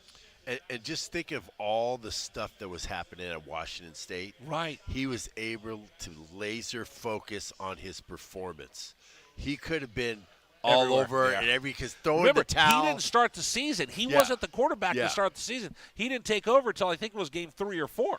And he had all the stuff going on around him. He could have said, you know what, our team's going downhill, so I don't have to worry about anything. I could just do whatever I want. Right. And he was laser focused to make that team win. And that's what we need as a leader, as someone in turmoil. You know how it is, Kelvin. Yeah. Oh, yeah. When it's in turmoil, when stuff with chaos is happening, who's gonna be walking in there with shoulders back, understanding, chin up, and say, "Let's go." I can't wait to see what the Coug grade looks like in Washington State with all those new players they have up there. Taking on Idaho. That's a must-win game for the Pac-12. Yeah. If we're going to show up on Sunday morning and feel pretty good about ourselves, that's one of the games that the Pac-12 has to win. The other one that I think the Pac-12 really needs, probably more than any other game this weekend, is Oregon State beating Boise State. Yeah. Ooh. That's going to be a tough one. Yeah, it is. But you know what? Where is it? It's at Oregon State, but remember, it's close. It's a small stadium this year Yeah. because they're redoing the Oregon State Stadium. Research. So it only seats about 27,000. Only half the stands are available. Well, what I'll say is at least they're not at Boise State. Right. Because on that blue field, these guys have known. Do we need to start being nice to them because they might be in our conference soon? Oh, man. Go ahead. No. Yeah, but I'm saying is that I think Oregon State's a totally different team now. Oregon State is Jonathan Smith has some confidence up there. He has brought a little bit of swagger back to Oregon State, back to the Riley days, right. you know, where we had some played swagger. At Oregon State. And they're he playing, believes in it. and they play in Smash Mouth. They play Smash Mouth. So I think that's where they can win against Boise State. And speaking of that Smash Mouth, they have a two-son offensive lineman that played for me 2 years at Pueblo. Okay. Basketball. He's probably a starting offensive tackle. He went to junior college, and he's up at Oregon State now. Big 6'5", 295. Flavio Gonzalez. Really? Yeah, played for me. He went to JUCO in Kansas, and now he's up there in Oregon State. No, I got to think of it right now, but he definitely went to JUCO. Butler. Okay, Butler Community College, yes. Okay, finally, Kent State, the late game. It'll be on Fox Sports 1. Kent State taking on Washington. All right, UW, go do your thing. Got to take care of business there. You can't be messing around. Go in and take care of business, get your starters out, and get ready for next week. Yeah, all right. Washington's trying to rebuild, man. Right, and you know what? They got Kalen DeBoer coming over from Fresno State, quote-unquote offensive genius. Yeah. People rave about him, so we'll see whether Washington – I think they're not going to run the damn ball anymore. Yeah. I think they're going to throw the darn ball. And Colgate Stanford, we got a local kid, Will Parker, Glenn Parker's son, who starts for them at fullback. At Colgate. Really? They're playing at Stanford. Yeah. Well, I wonder what his SAT scores were. It was high. I wonder what his GPA is. Well, Glenn's a pretty bright guy, so. Foothills kid, right? Catalina Foothills, There you go. All right. That's a look at today's Pac-12 scoreboard. That's today's Pac-12 scoreboard, brought to you by Mesquite Valley Growers. Mesquite Valley Growers. Real growers, real experience, real nursery. All right, we're getting ready to continue. We're counting down to our kickoff. You got our website open where people can watch the game, watch our pregame show on the stream. You can also watch it on YouTube at Wildcats 1290. But you also have our countdown right there in front of you. How long until kickoff, Glenn? It is 3 hours and 14 seconds. 14 minutes. 14 minutes. 3 hours, 14 minutes. I tried to put the seconds in there, but it was too much. 3 hours, 14 minutes until Arizona takes on San Diego State. You'll hear the game right here on 1290. All right, coming up. Wow, I'm excited for this. I'm going to get out of the way. I'm just going to turn it over to you two. It's the players-only meeting. Who's our special guest? Barrett Baker, the fire chief. All right, we're going to do that for you coming up next. The players-only meeting. By the way, let's take a look at the Right Way Rundown. Excuse me. It's all brought to you by Right Way Heating, Cooling, and Plumbing. Let's take a look at the Right Way Rundown and see what's coming up on our pregame show, brought to you by Right Way Heating, Cooling, and Plumbing. Doing things the right way. Hey, Glenn, what do you always tell everybody? We got to execute assignment and alignment? Assignment and alignment. All right, I got to get my assignments down a little bit better. Coming up on the Right Way Rundown, we'll have our players-only meeting. Then we're going to take a look at the defensive scouting report. Also, coming up on the program, we have a new segment in our pregame show. You guys need to figure out who the pest of the game is. Who do we need to make sure we take care of versus San Diego State?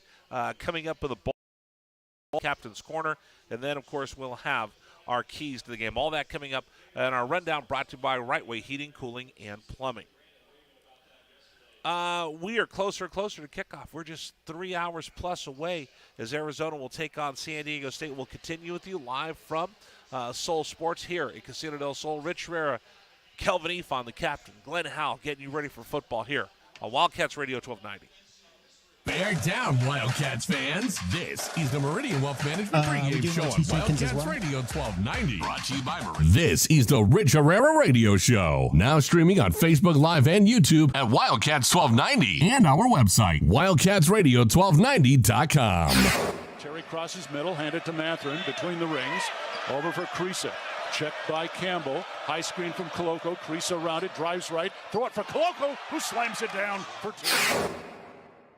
Lamb set, and the pitch to Susak, driven out towards right field. That is going to get down for a base hit and go all the way to the wall. Casagrande headed for third. They're going to wave him around. He's coming home, and the Wildcats have tied it up.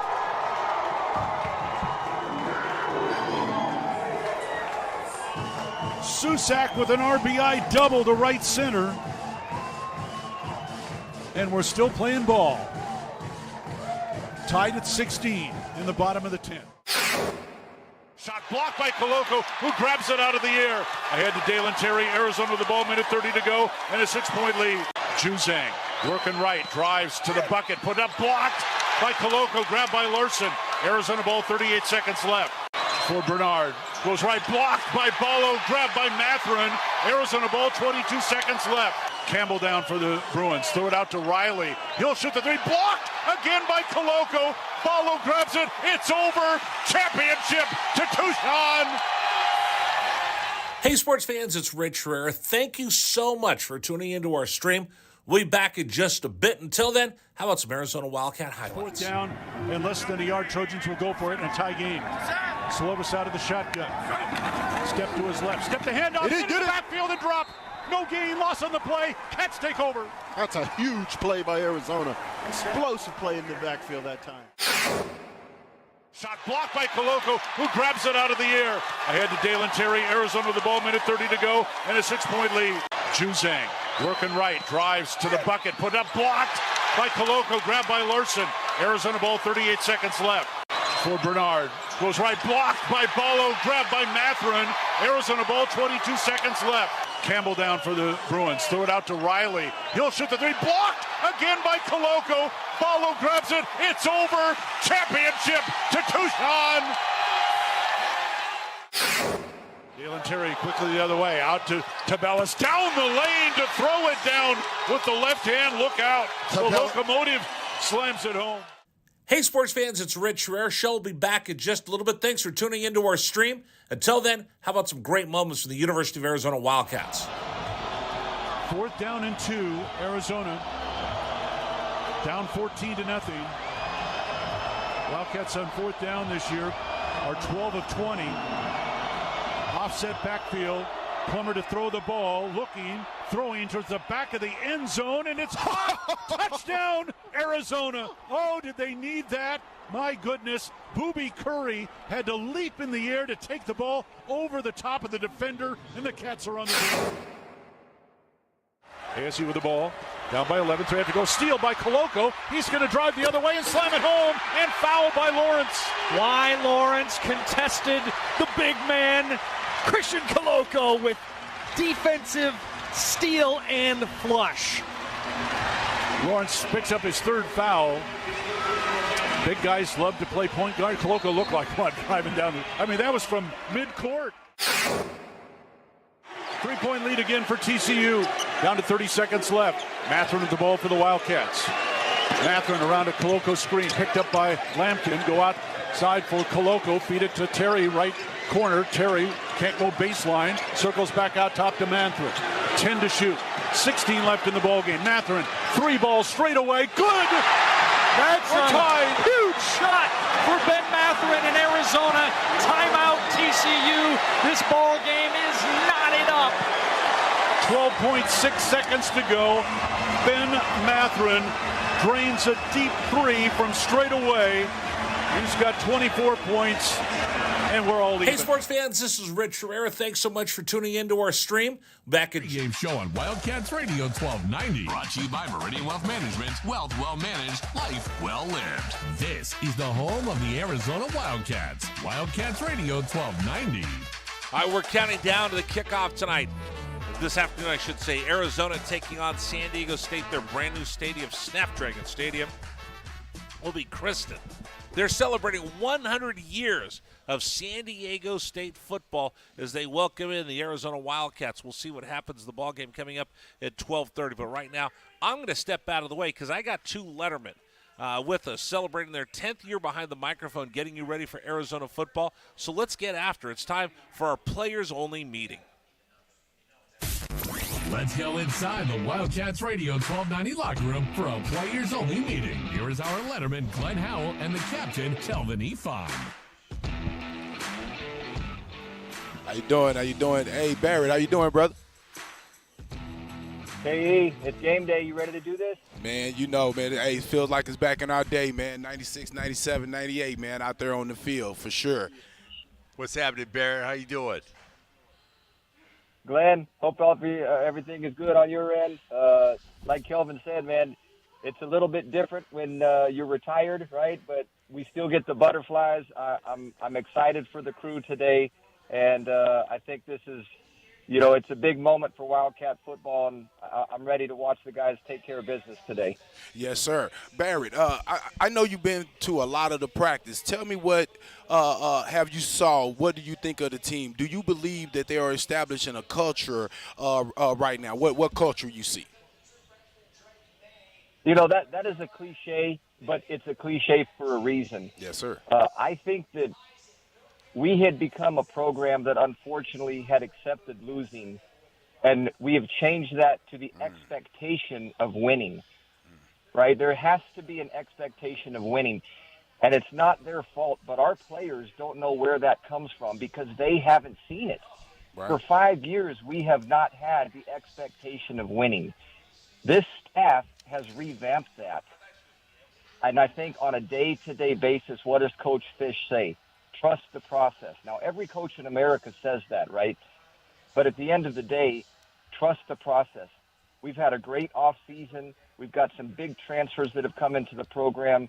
Last year, you know, that's a learning curve for the players and the coaches to see who each of them are and that belief in each other. And this is the year that it comes together. And there is a difference. I think there's just a difference overall with every day going out, putting in the work, and expecting to win the day, and that's how things slowly turn. And today is the day that we got to put our foot on the gas, put our foot on their throat, and take care of business.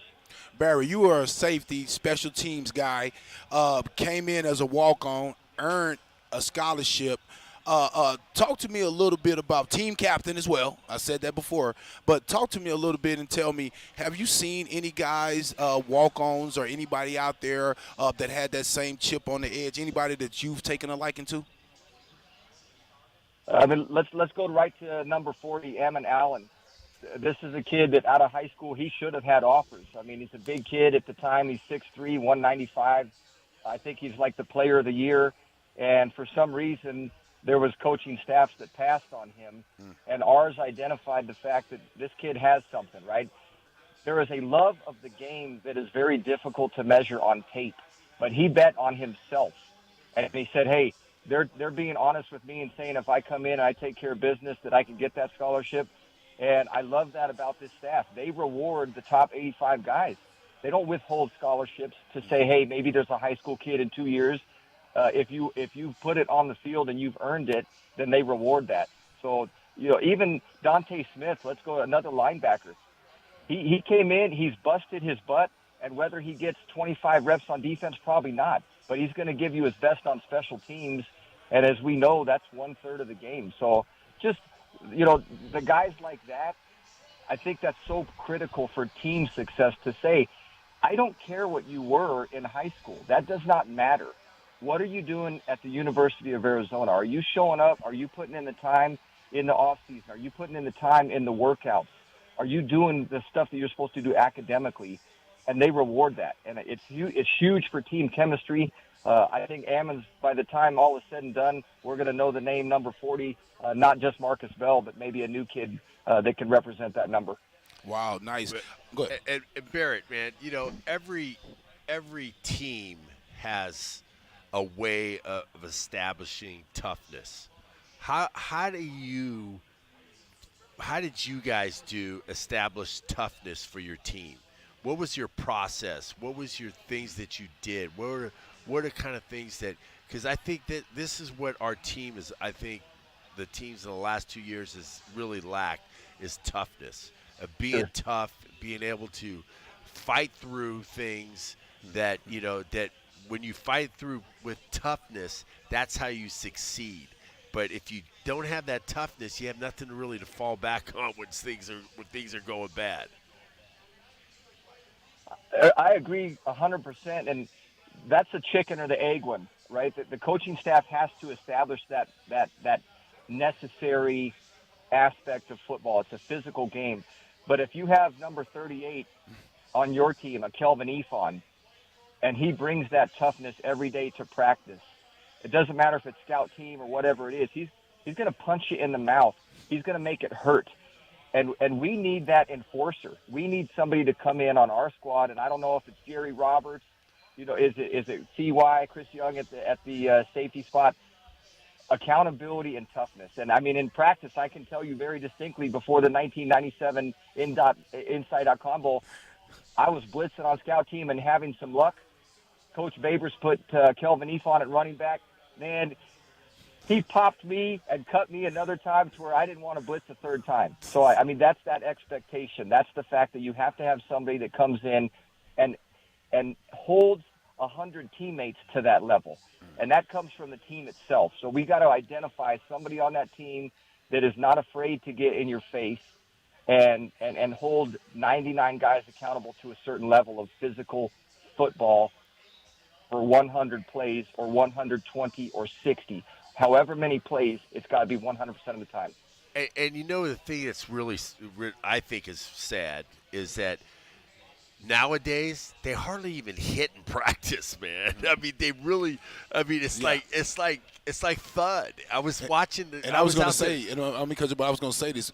Barry, he said how we established. We went a lot of one-on-ones. Yeah. You heard Barry say, and you had special team and you had scout team guys like Barrett. Yeah. Yes, that were scholarship guys that was going to come 100 miles and cause havoc and give you a real look like the game, so you'll be prepared. But we also did circle drills. Yeah. Where Coach Tomey circled everybody up, called the two toughest guys up, and say, go at it. We had full line. We had one-on-ones. I used to go one-on-one with the outside linebackers every single day. Yeah. I mean, we would go one-on-one, and it was full out. It wasn't like thud, which I see now. And I was with Glenn Parker, and we were sitting there like, man, it was like, you seen us out there, Barry, when we were out there. It was like you watch the practice, and it's really, I don't know how they establish. It's got to be I like to find out how they're going to establish toughness. Yeah. When you can't really do that. We're so worried about injury prevention and staying healthy going into the game, but the fact is it's a physical game, and it translates from the practice field to the game day when you're physical and you do it all the time, when it's the expectation. And just to add to your point, Kelvin, you remember this one. Coach Tomey, 1997, I think it's the third game of the season against Birmingham. Yep. He's screaming at us in the locker room underneath the stadium before the game, 7 minutes before kickoff. I don't like it. I don't like the look in your eyes, man. Yes. You're not ready to play, and he does a circle drill in the locker room before the game on carpet. Man. Right? Yeah. Light the fuse. Light the fuse. These kids, we got to light that fuse and realize that there's no difference between practice and the games, right? Give it your best for 60 minutes every time. And that's where we have to trust this coaching staff. We have to trust that Coach Nanson's coming in, Kavusi, these guys that have been in winning programs, they've been around the block, you know, they've been in the NFL. That's the expectation, that our guys have to trust that process, that our coaching staff lays the foundation, says this is what you have to do. But you can lead a horse to water, but you can't make it drink. Yeah, our kids have to take that, right? They have to take it and own it and then show it on the field. And exactly. Today's the day. Today exactly. is the day. Yes, sir. Exactly, Barry. And you know, one of the things I was going to ask you as well is, you know, you was a defensive guy. You was in on many defensive meetings with the great Coach Ederson, Coach Aquina. Sometimes people don't talk about those guys. Those great coaches were a part of the reason why we had a lot of those great teams and have the name Desert Swarm. And I don't think they get talked about enough. And I'm going to try to get those guys on as well. But what do you think is going to take from this defense, the D-line, the linebackers, the DBs? What is it going to take for these guys to bow up and stop this run? These guys ran the ball 55 times on us last year for almost 300 yards. They're going to do the same thing, Barry. Tell me, what do you think is going to be needed? They kicked our butt. Let's not sugarcoat it. Last year they came out in double tight ends. They double motion these guys, and they line up, and they said, we're going to blow you off the ball, and that's exactly what they did. So, you know, is Keon Barrs ready to put his foot in the ground and win the battle up front? You know, is Harris ready to establish dominance up front? To me, that's where it starts. Paris Shand, we got to get some of these young guys, Tank Wilson. You got to be ready to play. You got to be ready to win in the trenches. And then just the fact that the missed tackles will kill you. But when you have 11 guys swarming to the ball, then a missed tackle, maybe that just gives somebody a couple extra yards. But if you don't have defense swarming to the ball, missed tackles lead to explosive plays, and you can't have that. So do we have 11 guys that are running to the ball with their hair on fire? And if you don't, then get your butt to the bench and get somebody out there that is fresh and is ready to do that. So I know that the coaching staff this offseason, they talked a lot about, you know, every coaching staff says that, but we got more depth this year. Prove it, right? Let's keep guys fresh. Because to me, a backup that's at 100% is better than a starter at 60%. Facts. Yep. If you're gassed out and you're tired, you can't do that. That's the expectation, though. So are the second-team guys ready to contribute and really show that, hey, first team, second team, it doesn't matter. But to me, to wrap that up, play with your hair on fire and get to the ball with bad intentions. Because no matter what, at the end of the day, whether Arizona football won or lost in the 80s and the 90s, you were beat up at the end of the game. The other team knew that they played Arizona, and that's what we kind of have to get back to on defense. That's what they do it. All right, I'm knocking on the door coming into the players-only meeting. So as the get-back coach, I get to tell everybody it's time to go hit the field. Barrett Baker's been our special guest here on Wildcats Radio 1290. Barrett, you're the first one to come into the players-only meeting. Great job today. Love it, guys. We're on the countdown. Let's just bear down. Let's put Arizona football back on the map starting today. I'm ready to do it. There you go. That's our players-only meeting. Barrett Bear Baker down, joining us here Appreciate on you guys. Wildcats Radio 1290. All right, take care, guys. All right, bear down. Thank you so much, Bear Barrett down. Baker. Heck of a guy. Oh, man, great guy, man. Love playing with him, man. I mean, he brought it every day. You know, in Coach Tomey times, man, it wasn't a such thing as a walk-on. Everybody was a part of the team. Okay, come on. Tell me, are you guys ready to go hit somebody? Oh, man, I got goosebumps. Folks, I got to tell you, I got goosebumps. you can see this. I got goosebumps. If you're watching the stream on WildcatsRadio1290.com, both of these guys are standing here flexing on top of each other. Both of them, their legs are moving, their fists are clenched, they're ready to go. We're getting closer and closer to the kickoff. 12:30, we kick off. Arizona taking on San Diego State to start the 2022 football campaign. Coming up, we're going to take a look at the defense. It's all coming up as we get closer to the game. I'm Rich Herrera. That's the captain, Kelvin Efon. That's Glenn Howell. 10 years they've been doing this, getting you ready for football. We're live from Soul Sports in Casino del Sol. We'll continue. This is Wildcats Radio 1290. Bear down, Wildcats fans. This is the Meridian Wealth Management pregame show on Wildcats Radio 1290. Brought to you by This is the Rich Herrera Radio Show. Now streaming on Facebook Live and YouTube at Wildcats 1290 and our website, wildcatsradio1290.com. Terry crosses middle, handed to Matherin between the rings. Over for Creasa. Checked by Campbell. High screen from Koloko. Creasa around it, drives right. Throw it for Koloko, who slams it down for two. Lamb set, and the pitch to Susak, driven out towards right field. That is going to get down for a base hit and go all the way to the wall. Casagrande headed for third. They're going to wave him around. He's coming home, and the Wildcats have tied it up.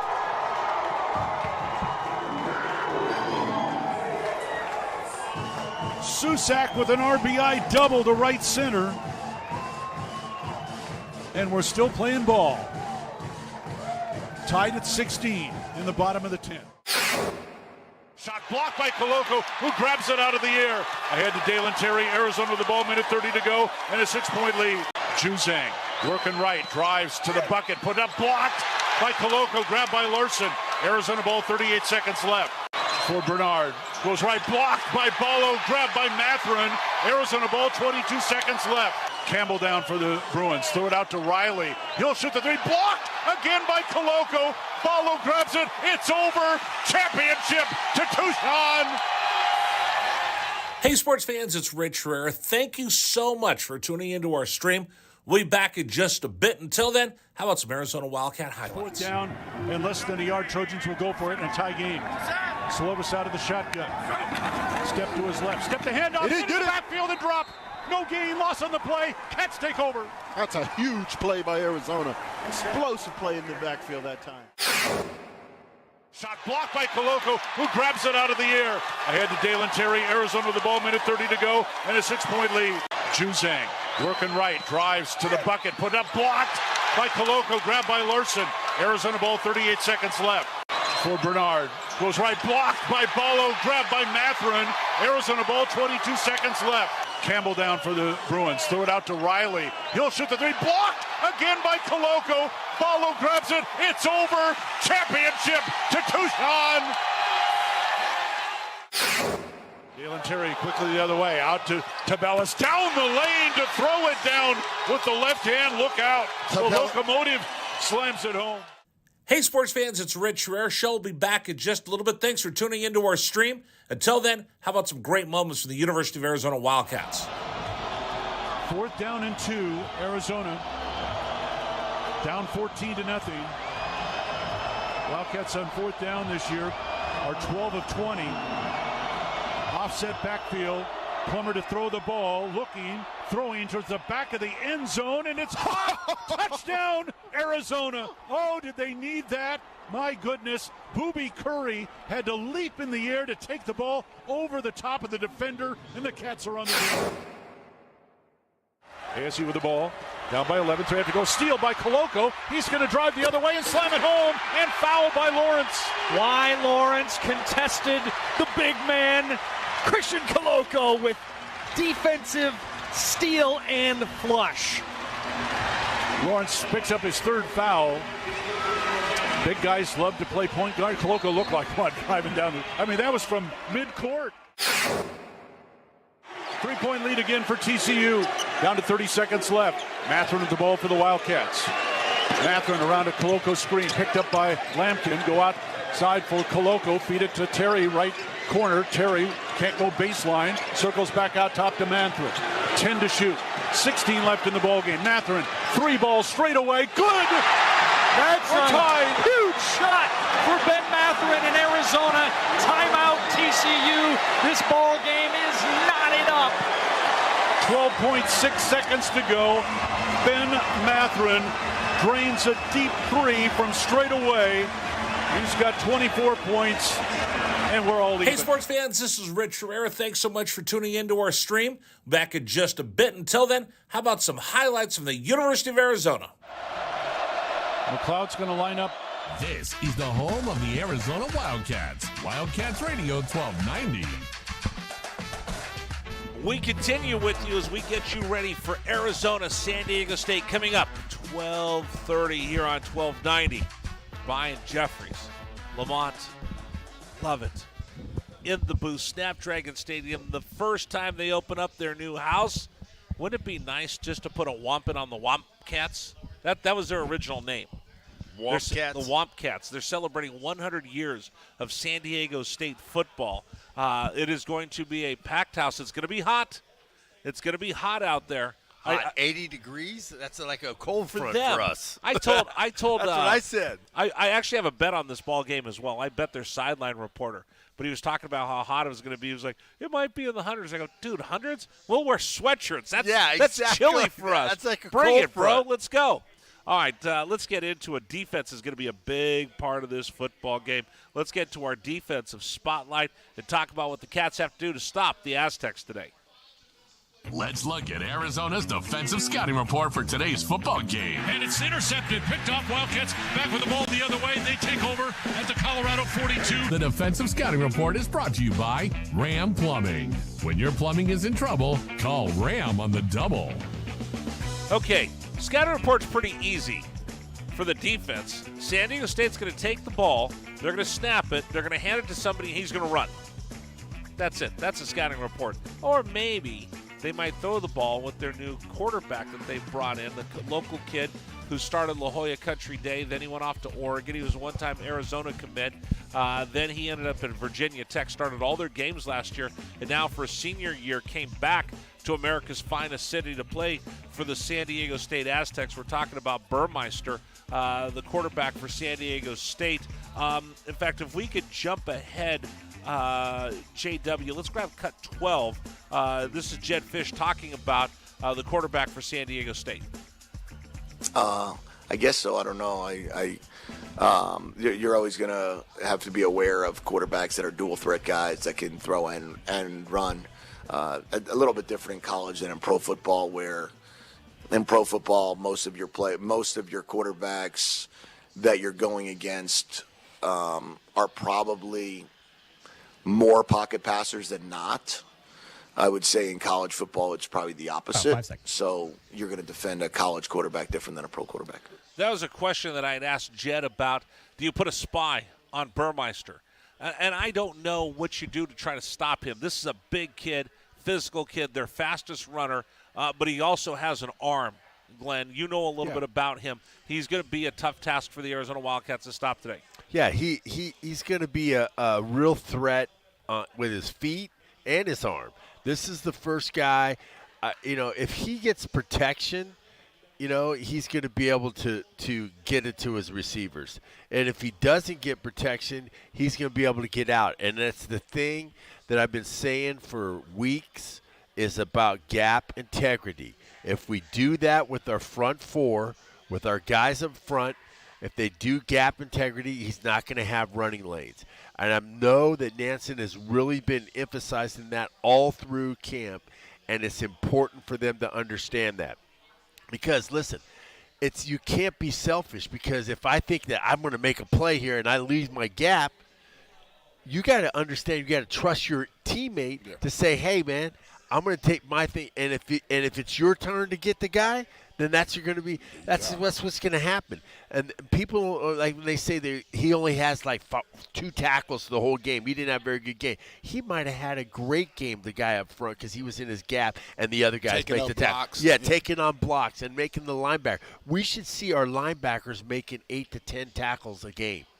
If we're not seeing that, we're not doing a good job. Yeah, and I believe that it comes down to they're going to run the ball with their running backs.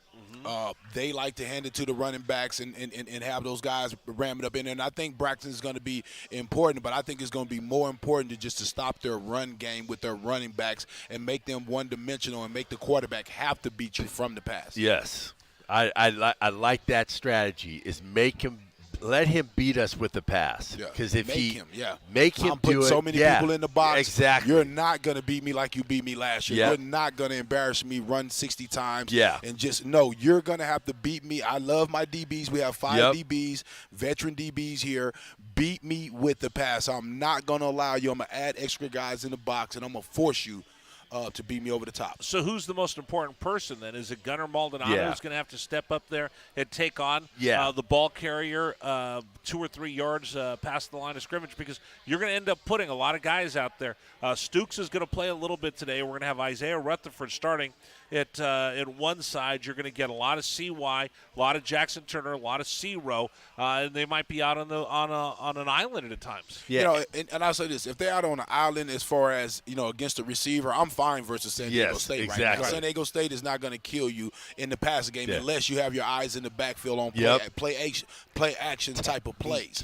But to me, the keys are going to be the Will and the Mike linebacker. We have a young guy in a redshirt freshman, Kobe Cage, coming off an injury, but real athletic, New Orleans kid, Southern kid, tough. And then you have Jerry Roberts, physical linebacker, a real tackling machine. So those guys are going to have to really have a strong game taking down the ball carriers. Talk to me about Hunter Echols and what his assignment is going to be. He's a guy that normally against a balanced offense at times will pin his ears back and get after the quarterback. Today he's going to have to help out with a lot of run defense. Yeah, I think the key for him is that is he going to be able to keep Burmeister on his inside shoulder? Is he going to be able to make sure to contain him and make sure that he is running, getting back to his help? And you can't be selfish out there. You really can't be selfish. And if you got to hit on a quarterback, you better hit him. You can hear we're watching all the games here inside Soul Sports. So was that North Carolina just scored? I got an NC State fan over here. Must have some big money on that. He's going crazy over here. Watch some of the other games. Michigan taking on Colorado State. They'll have all of them up here on their plethora of TVs. There's more TVs here than I know what to do with. I'm going to hurt my neck turning my head looking at all these. So that's what you hear in the background out there. Let me jump ahead. And JW, if you can grab me cut 16. Here's what Brady Hoke's going to do. He's going to run the football. Here's Brady Hoke talking about getting the running game going early for San Diego State. There's no doubt. I mean, we got to, that's got to be a big part of who we are, running the football. So I think, I think we got a lot of good backs. I think, a guy like Cam Davis and he brings something that's a little different, and now being a year older, obviously Chance and Bird, excited about what we have. Cam Davis, kid from Dallas, went to South Oak Cliff High School. My brother actually trained him, and he played on my brother's Pop Warner football team. Really? Okay. Yeah. So it's got a Dallas connection there for sure. And tough running back. Again, like Coach said, they have guys that can really make things happen. As I look out there, you're going to see a lot of Penny. You're going to see De Los Reyes as well. But I think a couple things that we need to talk about. One is setting that edge. How important is it going to be to set that edge to make sure that Arizona is able to control what goes on out in the flats?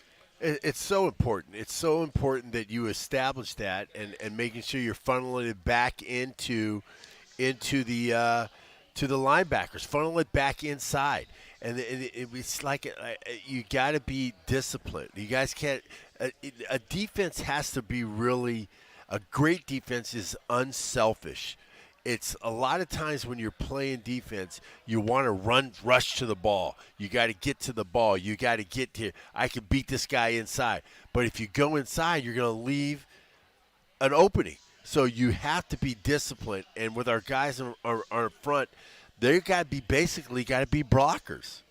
Yeah, no, they definitely have to be blockers. So you have to, that. What do you mean by blockers, Kelvin? Is that taking on? You have to take on the offensive. Go ahead. Yeah, the offensive linemen that are coming at you to block you or to get up to your linebackers. You have to take those guys. You have to protect your linebackers. You have to protect your linebackers. They are the tacklers on your team. So you have to take on big. You have to eat that block up and to allow your linebackers opportunities to scrape. Because they usually will do a combo block. They're doing combo blocks, and when they're doing combo blocks, if you don't let the guy get up to the next level, you've done your job. Yes. You want to make sure that they get tied up by two people. All right, JW, you can get me cut 13 next. One of the other things we're going to see, and I apologize, we're jumping around over here, JW. But let's look at cut 13. One of the things we're going to see is you have some depth. You have some depth at the defensive line this year for the University of Arizona. You are going to see cats running in and out. Here's Johnny Nansen talking about keeping that defensive line fresh and rotating them throughout the game. Oh, yeah. I like to keep the D-lines fresh. That's always been part of my, my deal since coaching D-line. And so that will help Tia, in the process, bringing him along. If I could get 20 to 25 snaps out of him, that's a pretty good day. Guys, you're going to see a bunch of that. You're going to see Arizona trying to keep as many defensive linemen as fresh as they can. And that's one of the things that you have this year that you didn't have last year. You have depth on defense up front. Yeah, you have real depth. I mean, when you're talking about Savea, Haynes, I mean, Bars, Tank Wilson, you have guys with real size, 300-pounders, not guys that were 240, right, and you added 30 pounds onto them and tried to make them 270 when really you're really still 240. Yeah, right. Right. These guys are naturally big guys that have height on them, 6'3", 6'4", 6'5", not 5'11", right? Nothing against that, but I'm just saying, you have real big guys that can take up blocks, that can get in the way, and give your linebackers, again, I keep saying it, give your linebackers a chance to find those holes so they can, knock those guys down. There's not a guy on that depth chart where I see at cat, tackle, nose, end that I'm saying, I don't know about that guy. All these guys I've watched during fall camp, they have impressed me that they can play at this level. There are some times in the years past that I would say, I don't know about that guy. I don't know if he's going to be able to hang, That's the guy that I don't, there's not too many of the guys. This guy Russell Davis, right? Yeah. This guy, he gets a little lead in his pants. If he gets a little bit more weight, this guy is going to be a problem. Okay, he's about 230. He's about 230. No, he's about 210 right now. Yeah, I said we can get him to about 230, with two 10-pound weights in his I'll pocket. fatten him up real quick. Let me tell you something. This guy is going to be a problem because he's got a motor on him. Yes, and his pop played in the NFL, the National Football League. And this guy, he could get after it. He toes that line. Yeah, he go up against the big guys on the offensive tackles, and he was embarrassing them. Right. So this guy, I'm looking forward to watching him. Let me ask you guys a question. Last year, Don Brown ran a very aggressive defense, Dr. Blitz, 3-3-5. This year, Johnny Nansen, and I've asked him, it's a bend, don't break defense. He's gonna blitz, but not with reckless abandon the way we saw the Cats did last year. He runs a 4-2-5. And last year, you had different ways of attacking. This year, one of the keys is going to be the play of Gunnar Maldonado, who's going to be asked to do a lot of different stuff. And playing, is it a hybrid? How do you best describe linebacker safety. what he's playing? Yeah, he's in-box safety. That's what he is. Safety, okay. In-box safety. With a lot of linebacker responsibility. Yeah, with linebacker responsibility. He may have the tight end sometimes, if the tight end goes out. And San Diego State's going to use the tight end. They got some good tight ends. They scored on us last year. Exactly. They got some good tight ends. So they're going to have to be some physical. They have Redmond, who's the transfer from Washington. Yes. Who's going to be their starting tight end this year. Yeah, and Pow probably knows the guy. Probably. All right, so that's a look at the defensive scouting report today of what Arizona has to look at against San Diego State. That's the Wildcats Defensive Scouting Report. The Defensive Scouting Report is brought to you by Ram Plumbing. When your plumbing is in trouble, call Ram on the double. All right, we're getting closer and closer to kickoff. Coming up 12:30 today here on Wildcats Radio 1290, Arizona will take on the San Diego State Aztecs. First game of the season. It's Pac-12 versus Mountain West.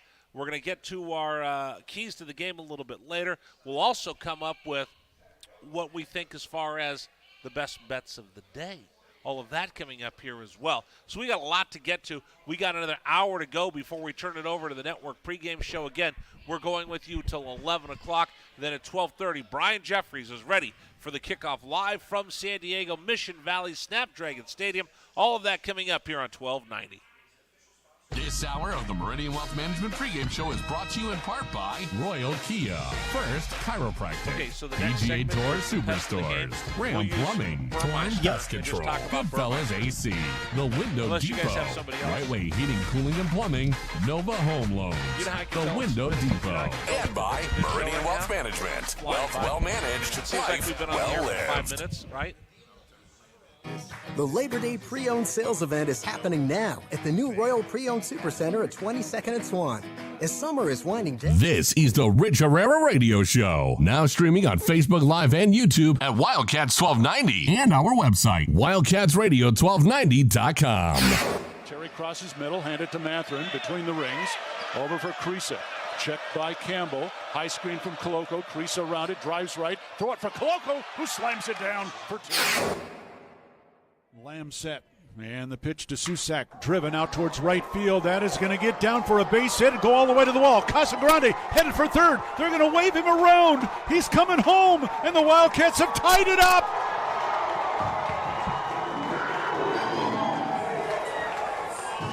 Susak with an RBI double to right center.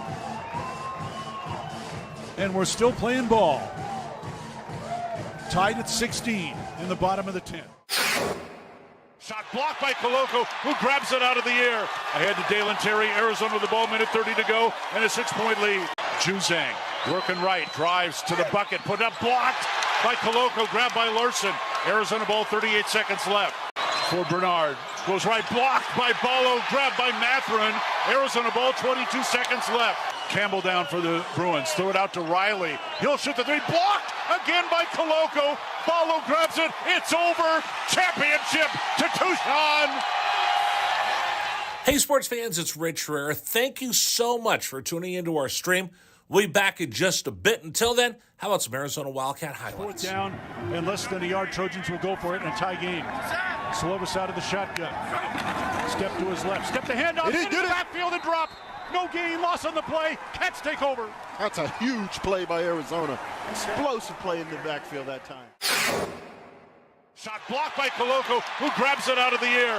Ahead to Dalen Terry, Arizona with the ball, minute 30 to go, and a 6-point lead. Juzang working right, drives to the bucket, put up, blocked by Koloko, grabbed by Larson. Arizona ball, 38 seconds left. For Bernard, goes right, blocked by Ballo, grabbed by Matherin. Arizona ball, 22 seconds left. Campbell down for the Bruins, throw it out to Riley. He'll shoot the three, blocked again by Koloko. Ballo grabs it, it's over. Championship to Tucson.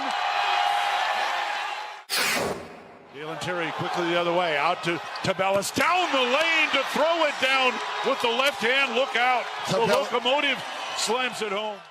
Hey, sports fans, it's Rich Herrera. Show will be back in just a little bit. Thanks for tuning into our stream. Until then, how about some great moments from the University of Arizona Wildcats? 4th down and 2, Arizona. Down 14-0. Wildcats on 4th down this year are 12 of 20. Offset backfield. Plummer to throw the ball, looking, throwing towards the back of the end zone, and it's caught! Touchdown, Arizona! Oh, did they need that? My goodness, Booby Curry had to leap in the air to take the ball over the top of the defender, and the Cats are on the field. ASU with the ball, down by 11, so they have to go. Steal by Koloko. He's going to drive the other way and slam it home, and foul by Lawrence. Why Lawrence contested the big man, Christian Koloko, with defensive steal and flush. Lawrence picks up his 3rd foul. Big guys love to play point guard. Koloko looked like one driving down. That was from mid-court. 3-point lead again for TCU. Down to 30 seconds left. Matherin with the ball for the Wildcats. Matherin around a Koloko screen, picked up by Lampkin. Go outside for Koloko. Feed it to Terry, right corner. Terry can't go baseline. Circles back out top to Matherin. 10 to shoot. 16 left in the ballgame. Matherin, 3 balls straight away. Good! That's a huge shot for Ben Matherin in Arizona. Timeout. The Meridian Wealth Management pregame show is brought to you in part by Royal Jaguar Land Rover, Frog and Firkin, RV City, Classy Closets, Caruso's Italian Restaurant, Dave & Buster's Tucson, University Pest Control, Humane Society of Southern Arizona, Recon Auto Detail, and by Meridian Wealth Management. Wealth well managed, life well lived. We continue with you live from Casino del Sol, Sol Sports, as we get you ready for Arizona football. The Cats taking on San Diego State. Coming up at 12:30, you'll hear the game right here on Wildcats Radio 1290. I'm Rich Herrera, along with the Captain Kelvin Efon and Glenn Howell, getting you ready. The guys celebrating their 10th year behind the microphone. Did you guys start when you were, 17? Yeah. I don't know about that. What's your favorite memory of Arizona football? As a player and then as an alum? All the wins against ASU. By the way, remind us for the first time this season, what was your record against ASU? Was 3-0. Yeah, undefeated. Did not lose. Did not lose. And, beaten UCLA in '83. Yeah. We beat them, and there's quite a few. Beating SMU. SMU when they were number 6 in the country. The smile on his face, if you're watching us on YouTube, is pretty amazing. Kelvin, what about you? The whole 12-1 season. Yeah. Leading the Pac-12 in touchdowns. Being the team captain of the best ever team in school history. I'll go there. Yeah, you go there. He said it, folks. All right. He said it. He went there. There you Holiday go. Bowl, it's all in there together. Right, there you go. I like that. I like that. All right, let's talk about what we need to eliminate today, the pest of the game. Which San Diego State Aztec is circled up on the roster that we said, boy, we can't let this guy beat us. It's time for our pest of the game. Who is the pest the Wildcats need to be free from to win today's game? The Pest of the Game is brought to you by University Termite and Pest Control. BePestFree.com. All right, this one's easy, guys. I want to talk about Burmeister, the quarterback that almost came to the University of Arizona. Instead, he went to Oregon, started as a true freshman when Herbert got hurt for a game. Then he left after Willie Taggart left, I believe, Oregon.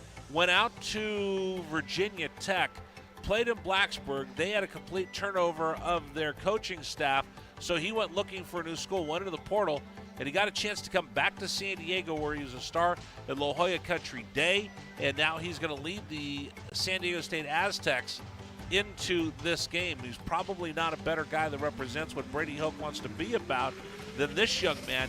He's big, he's fast, he's strong, he's physical, and Kelvin, he likes to hit people. He's an MMA fighter when he's not on the football field. The Arizona Wildcats need to eliminate this pest today in order to win the ball game. What do the Arizona Wildcats need to do? Well, number one thing is keep him in the pocket when there's passing, because again, the way that he can really hurt you is with his feet when he take off running and making things happen. So keep him in the pocket, make him step up into the pressure. The other thing is whenever you get a chance to put some, he's trying to run the ball and he's trying to be physical and he's trying to be an MMA fighter, take him, put some wood on him, hit him hard. Hit him hard, really, he want to be tough guy, because sometimes they can go against you, especially as a quarterback. Well, he is a tough guy. He's not going to try to be a tough guy, but like we've always said, we want to establish a physical presence, right? Yeah, and that's not smart for a quarterback, though. No, because the whole team wants you to be there for the year, and so you're running with that style of play, you can get knocked out and turn the team and have to get to the second quarterback. And again, remember, it's a dual threat quarterback, Glenn. So yeah, they're going to give the ball, they're going to hand it off, but he's going to get his fair share of running as well, right? Yeah, he's going to get out, he's going to get loose if they get pressure on him. But we have to be able to be disciplined on a controlled rush, and it's hard to say a controlled rush. Just like they do with Lamar Jackson when they get him out there. He's running around. You got to keep him on your inside shoulder. Don't let him get outside. You got to make sure that you're staying in your lanes, and it's important for us to do that. And if he does run, like Kelvin says, we got to lay some hat on him. We got to put some hat on him. And if you want to run, you're going to have to pay for it. It's going to be a toll at the booth. There's going to be a toll at the booth, and if you run, and we just got to put some wood on them. They only dropped back 15 times last game. Yeah. They only threw the ball 15 times. I think they're going to try to run the ball with their running backs. I hope the team don't. You don't want to forget about Burmeister, but I don't want to put too much attention on him and forget about stopping the running back run, because that is what kills you. This is a different quarterback from last year, so we're going to have to see if they play +1 football. +1 football meaning that they run the quarterback and they use the running backs as blockers, so that gives you an extra guy. We're going to have to see that, but if they have to go to that, Rich, I believe that means that we're doing something right to stop their running back run. Okay, well, let me throw this out at you, because, again, they only dropped back 15 times. Yeah. I don't think they're going to throw more than 15 times in this ball game today. I'd be surprised. No. Because they've got walk through that offensive line that they have over there, Glenn. Yeah. You're looking at left tackle 6'6", 310, guard 6'3", 315, 6'2", 305 for a center. 6'4", 330 for a guard, and the other tackle 6'6", 365. Yeah, that's a big offensive 305. 305. Now they're there's 3 new members. There's 3 first-time starters on 2 that. freshmen and a transfer. I talked about that. The one kid, Ross Masiuli, who was one of my Cathedral Catholic kids, that's going to start, I believe, is he at right guard today or left guard? He's at right guard. Right guard today. That kid was a freshman in high school, Kelvin. It was already 6'4", 295. Wow. Yeah. That's one of the. So he's been big. Yeah, he's been big his entire life. They've got some big road graders. You're going to have to take on those blockers. But the one thing I'm interested in is that Burmeister, as opposed to the other quarterbacks that you've seen at San Diego State, has an arm and can throw. Yeah. So as much as we're talking about him being a tough guy wanting to run the football, if you're not careful and you fall asleep back there and he sees somebody not paying attention or he finds that tight end that they transferred in from Washington, that could be trouble all day long in a 3rd and long. Yeah, he's going to, when we're looking at the down and distance, we got to be understanding what the down and distance is so we could be anticipating if he's going to get that run out of that pass situation. Okay? If we get him to throw the ball 20 or 24 between 20 and 25 times, we're winning the ball game. Yeah, something good is happening. We're winning the ball game. And because if we're getting him to throw the ball 25 times, that means that the run isn't working. Yep. When you're talking about Brady Hoke, Brady is going to run the ball. Yep. I understand who the quarterback is, and you have a new quarterback. You're not going to use him unless you have to. You're not going to put the game into his hands this early in the season because you want him to understand that it's about the program. It's about running the ball. So I guarantee you Brady's going to really try to force that run, and he's only going to pass if he's just in a desperate situation. All right, so we talked about this a little bit with Jalen Harris. We saw him mature through the season. I think he's going to have to really have a great game today. I also think you talked about Bars and Nose. Bars is going to have to eat some blocks. Bars is going to have to make sure they don't get a surge. When you've got an offensive line as big and as strong as San Diego State, Bars is going to, I think Barrett said this, plant his foot in the ground. And I like the matchup of Bars versus the freshman. Yes. Yep. Bars is a guy that gets low. He gets under you. This kid is 6'5". Bars, what is he, 6'4"? Bars is more of a 6'2". He gets under you type of guy, strong. I love that matchup. A junior that's basically getting ready to get out of here and go to the pros, 6'3", 310, very physical, lower body, just thick lower body. I just really believe that that's going to be a key matchup. Our coach should have him on that freshman as much as possible to try to knock that line back. I think that I'm looking for that matchup all day, 92 and 63. Again, as you're looking at it, going across the front, San Diego State's going to be bigger. Paris Shan comes in 6'5", 290. Savia will come in 6'4", 293 for the Cats. Bars can match up with them size-wise, 6'3", 310. That's a powerful man right there. But then Jalen Harris is going to have to play really, really smart, 6'6", 275. So, again, can San Diego State get that surge and surge off the football, and can Arizona keep them from blowing them off the ball? Because if that happens, it's going to be a long day for the Cats. Yeah, and I'd like to see Jalen have a game today. I mean, have a 5th-year senior, grown grandpa, man, grown man's game. Yeah, coming out party. This is where I'm at. I've improved, gotten better, and then now I'm really trying to really establish myself as one of the best in the Pac-12. We talked a little bit about Hunter Echols in the game that we want to see him today. We've talked a lot about Jalen Harris. Let's talk a little bit about the Wills and the Mikes. Colby Cage is a kid, a redshirt freshman that's turned heads all camp long, making plays. Also, Jerry Roberts back after the injury. We got a chance to talk to him during camp, 6'2", 230. Like you said, you're going to have to catch some blocks to keep these guys free, and then they're going to have to attack the ball carrier. Yeah, and Colby Cage, he was impressive during the fall. I thought for sure Anthony Solomon coming from Michigan and playing all that, he played a lot at Michigan. Okay, and he's going to play a lot here too. Yeah, he's going to play here a lot here too. We're have to rotate these guys. But Colby Cage beating him out. Yeah. I was impressed with that. Yeah, and I think they're going on a young movement as well. I think they're trying to really get these guys. He brought in. He brought him in. What he did to do. He brought him in on the portal. That's his guy too. So I'm really excited about what we have there as far as the linebackers. And if you have to be disciplined and you got to be downhill. these guys got to be downhill and attacking. By the way, let me throw this out at you because we've been talking so much about how big San Diego State's offensive line is. Arizona's offensive line this year is nothing to be nothing to be sneezed about. Let me go across the front line for you. Jordan Morgan, the left tackle, 6'6", 320-pound junior. Josh Donovan, 6'6", 325, redshirt senior. Josh Baker, the center, 6'3", 310 pounds. He's the skinny guy. He's the skinny guy. Savanea coming over, a true freshman. Big boy. Jonah. And by the way, if you saw the photos of him when he signed his letter of intent to where he is now. Yeah, he saw Jenny Craig. He did it. Well, I don't know who worked out with him. And when the body's Tyler been remade. Yeah, they got him down. The body's been remade. Yeah. And you got a college weight room and meal plan. Yes. So you've seen him bulk up, but it's good bulk, right? It's good bulk. I can't wait to see what he's going to bring to the table. And then, you've got on the other side, Fears on the other side, old reliable, 6'6", 320 pounds. So the Cats have some heft up front as well. And guess what else they have? What's that? Rich? They have depth. Look at the seconds. Look at the guys. Look at the backups. Yeah. 326, 325. Right. 310, 315, 6'8", 320. I seen him too. Yeah. He's a mountain. Boy, yeah, he's a big mountain. boy. Yeah, I mean, so he's that's a local kid. He's a local kid. He's from Nogales. Oh, okay. And so that's even more important to me. That's even more important to me to be able to have guys, because guys are going to go down. Guys are going to get nicked. Your legs are going to get rolled up on.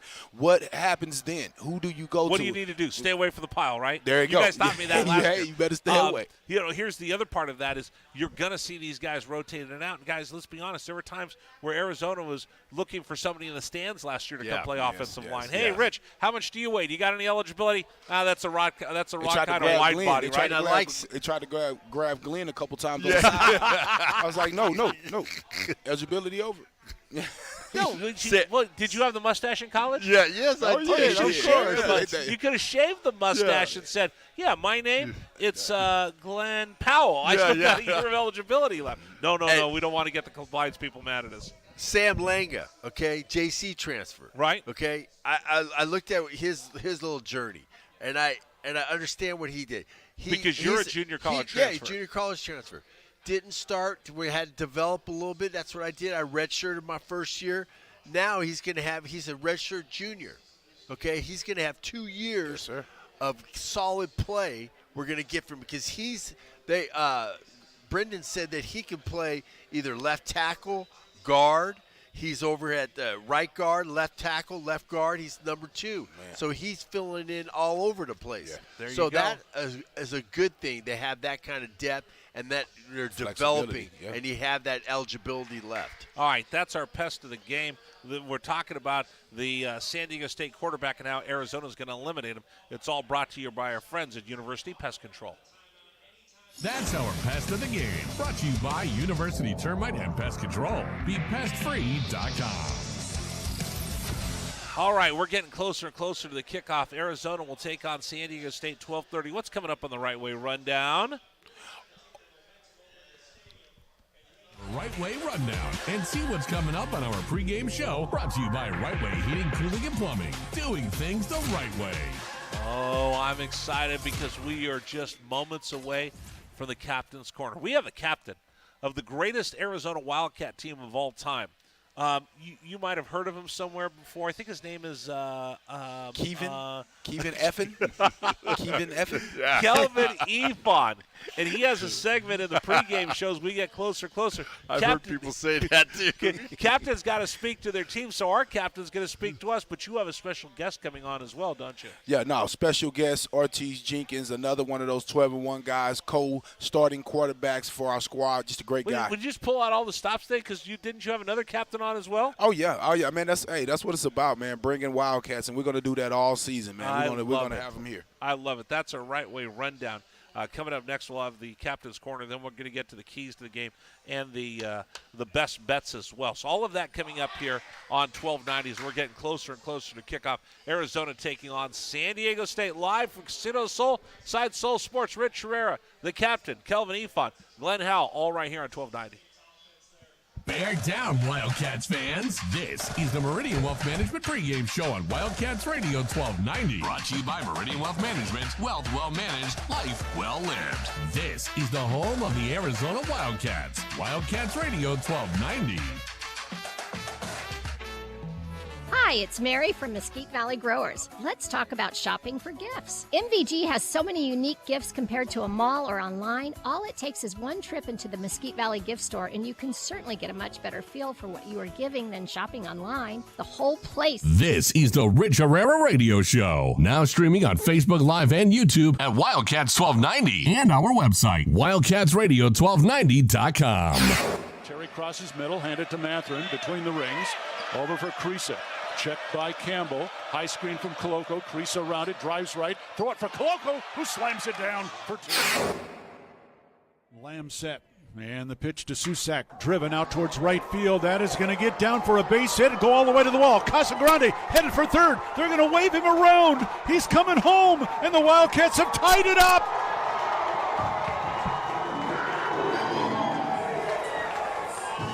Susak with an RBI double to right center. And we're still playing ball. Tied at 16 in the bottom of the 10th. Shot blocked by Koloko, who grabs it out of the air. Ahead to Dalen Terry, Arizona with the ball, minute 30 to go, and a 6-point lead. Juzang working right, drives to the bucket, put up, blocked by Koloko, grabbed by Larson.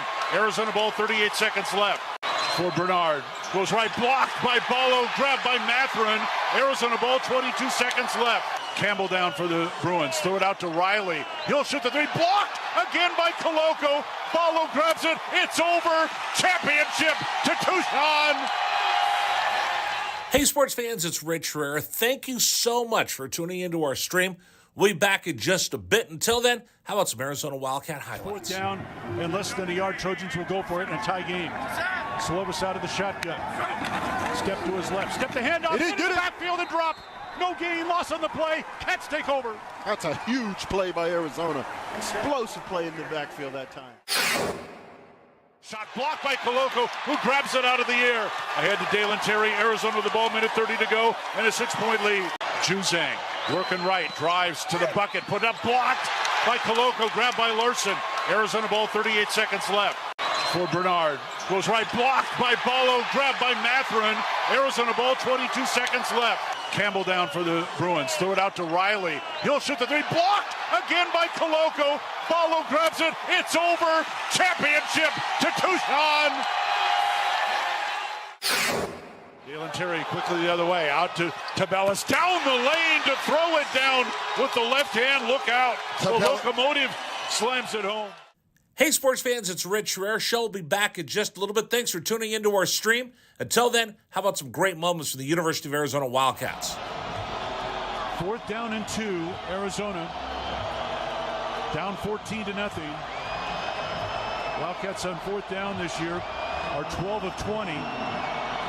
Offset backfield. Plummer to throw the ball, looking, throwing towards the back of the end zone, and it's caught. Touchdown, Arizona. Oh, did they need that? My goodness. Booby Curry had to leap in the air to take the ball over the top of the defender, and the Cats are on the board. ASU with the ball. Down by 11, 3 have to go. Steal by Koloko. He's going to drive the other way and slam it home, and foul by Lawrence. Why Lawrence contested the big man, Christian Koloko, with defensive steal and flush. Lawrence picks up his third foul. Big guys love to play point guard. Koloko looked like one driving down that was from mid-court. 3-point lead again for TCU. Down to 30 seconds left. Matherin with the ball for the Wildcats. Matherin around a Koloko screen, picked up on Wildcats Radio 1290. Brought to you by Meridian Wealth Management. Wealth well managed, life well lived. This is the home of the Arizona Wildcats. Wildcats Radio 1290. Rich Herrera, the captain, Kelvin Efon, Glenn Howell with you live at Sol Sports Casino del Sol, getting you ready. Arizona taking on San Diego State coming up here at 12:30. There's iconic plays in college football. They're the ones that you see when game day rolls on, and they show all the greatest highlights of all time in college football. There's a ton of them, but there's one that belongs to the Arizona Wildcats. It's so iconic that it's simply known as the Leap by the Lake. Let's see how many Huskies come dogging the cat from Arizona. Just the 4. Jenkins steps up. He goes. He dives. He's in. That was one of the most phenomenal plays you'll see in college football.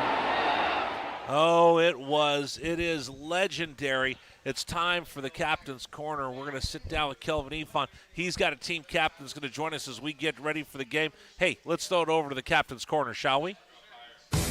Gather up, Wildcats fans. It's time to hear from our captain. It's time for our pregame speech. Here is the captain, Kelvin Efon. OJ, how you doing, brother? Good, my brother. How are you? I'm good. Hey, this is Mr. Leap by the Lake. This is Mr. Team Captain, freshman coming in. I remember the game you came in versus UCLA, man. I was standing right next to you and just came out firing that thing up. And, just a great quarterback, great guy, great 4-year quarterback here at Arizona. Him and Keith Smith working together for 3 years. Just a great guy and the first guy on my first segment of my show, man. I had to have you. There you go. I like it. Appreciate it, Kelvin. Thank you for having me, man. Oh yeah, man. I'm gonna jump right into it, OJ. What do you think? I mean, you were a quarterback. You and Keith Smith were here together. You guys had to, work that out. Share responsibility. Some games he started, some games you started. Right now, with U of A, have Jake Delora. They have the new guy, young guy Noah Fafita, and they also have Jordan McLeod. And then Cruz and Plummer down there, two guys with playing experience. What do you think about Coach Fish naming the starting quarterback? Do you think that's what is needed right now? Yeah, I mean, I think to start the season off, you got to get somebody to nod so they can get the reps, they can get they can kind of lock in focus.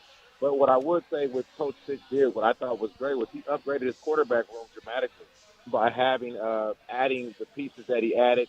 And then, like you said, McLeod had a good spring. I was out there for the spring, and it looks like the quarterback room is drastically improved. So yeah, naming a starter is fine, but trust me, those guys that are in the back, they're waiting for their opportunity, and they can come if a guy can't make plays. We need to win games. Legendary quarterback Ortiz Jenkins joining us here on 1290. Yeah. Now, other thing, you were a team captain. How important is it to establish a leader? Now, the leader has to establish himself, right? But how is it important that this team has a leader on this team? And should it be the quarterback, or do you think the quarterback does it have to be the quarterback? I don't necessarily think it has to be the quarterback, Cave. I mean, you was our leader, and the reason why you was the captain when we were there is because you demonstrated leadership on the field, on the practice field, in the game, off the field as well. So I don't necessarily think it has to be a quarterback. Sometimes it's good to have your quarterback, because they're usually the face of the franchise, to have captain responsibilities, but it doesn't necessarily have to. The captains are the guys who the team looks up to, and the guy that the team totally respects from top to bottom. Okay, no, that's great, man. I believe in that, and again, I think I look back to when you guys were. I thought you guys did a great job of understanding that it didn't necessarily have to come from a quarterback, but you guys were leaders as well. Because again, for you guys to be able to share that position, that showed a lot of responsibility and a lot of as Coach Tomey used to always say, it was about the team. Absolutely. I mean, at the end of the day, Kay, it was about the winning. Right. And whether or not I started or Keith started, what a lot of people don't understand is that if you win games, all the accolades will come for everybody. So that's the way my mindset was. Is I want to win, and it's a team effort. And then, like you said, you set that standard at practice, Kelvin, with you and Trung. I mean, we had a lot of personalities. Chris McAllister, Dennis Northcutt, all of those personalities and guys that were really dogs and really good ball players. Everybody had to be in check because we was trying to get to one goal, and I was winning as many games as possible. Exactly. The O-line, you know how important that is. You stood behind there, and you've had a great O-line like you had your first year, and then you had some young guys, trying to fill in and figure it out over your next 2 or 3 years, right? How important it is for that O-line to establish that run and protect the quarterback. You got to get that continuity. Got to be up front. Like you said, I was able to be blessed to have some really good O-line guys. Big U, rest in peace. Bruce Wiggins, Marcus McFadden. I had a lot of guys that were Manu Savea. I had a lot of guys that were really, really tough guys interior. And then we had some struggles when we had some guys that were learning and upcoming. They were young and figuring it out. So it is very, very important for the O-line to establish some continuity. And it's very, very important for the quarterback to understand he got to get the ball out of his hands too. And you got to be on time, and that will help your O-line establish it. And once they can establish some confidence, I think they'll be okay. But it's all a combination of the quarterback staying on time, getting the ball out of his hands, and then the O-line gaining continuity and confidence as the season goes on. I was going to say, we have a young guy starting on the offensive line, Jonah. Say that last name again. Salvanea, young guy. I remember that we had Stephen Frazier and also McCoy Freitas. McCoy Freitas. Yeah. Those guys were young guys in there, and I thought that they were able to perform because they had other veteran offensive linemen around them. Tell me what you think is going to be needed from this young guy. He's 6'5", 335 pounds. What you think is going to be important for him to understand his keys and assignments? Well, for sure, for starting off from the front, it's his brothers next to him. The centers are going to have to be able to put him in the right position, sliding protection, and just making sure that he's on accordance to whatever the scheme is that they have going on. Again, guys, I don't really think that the line is going to be based upon what the brother next to him is doing. I believe so. And, again, it's the quarterback being able to make plays, get the ball out of his hands, stay on time, so that guys don't have to be blocking longer than they need to or longer than they're used to blocking. Ortiz, how you doing? This is Glenn Howell. I had a quarterback, was also a Jenkins, or Alfred Jenkins, that was our quarterback back in 83 to 85. And Alfred, do you ever have a situation? Alfred used to get on our linemen if we weren't blocking, if they weren't doing their jobs. He would be getting in their face in the huddle. Have you ever done that, or do you think that's appropriate for a quarterback to be able to do that? Well, you got to remember, the times have changed, gentlemen. So it's a little bit of different of an era that we have. The kids are a little different. So I always felt that everybody was coached differently. There were some linemen that you could get in their face. There were some linemen you could get in their face, and it would bring production. There were some linemen that you could just give them a look. It could bring production. There's some linemen, if you yelled at, if you got on them too much, it would cause deduction. So it's all based upon personalities. The quarterback has to know his guys. I knew my guys. I knew Bruce Wiggins. I knew Marcus McFadden. I knew Big U. I knew who it was. I knew Mono. I knew who I could get after and who I couldn't. And it's the quarterback's job to establish that. And he knows. He should know. And if he doesn't, he'll learn sooner or later. And some of those linemen bite your head back off, too, as well. Yeah. Oh, yeah. We had a few of those guys, Big Ed Mulatalo, right? Yeah. I'm going to ask you this. Right. Quarterback, one of the most important things to you and your success is the receivers. What do you think of this receiving core? I mean, you got Cowan coming in from UTEP over there. I mean, he put up all kind of stats over there. He's up for All-American awards. You also have McMillan coming out of Servite, coming out here, big time 6'5" quarterback, and you have Singer and Joyner as a veteran. What do you think about this receiving core? And do you think is there anybody that remind you of any of the guys that we play with?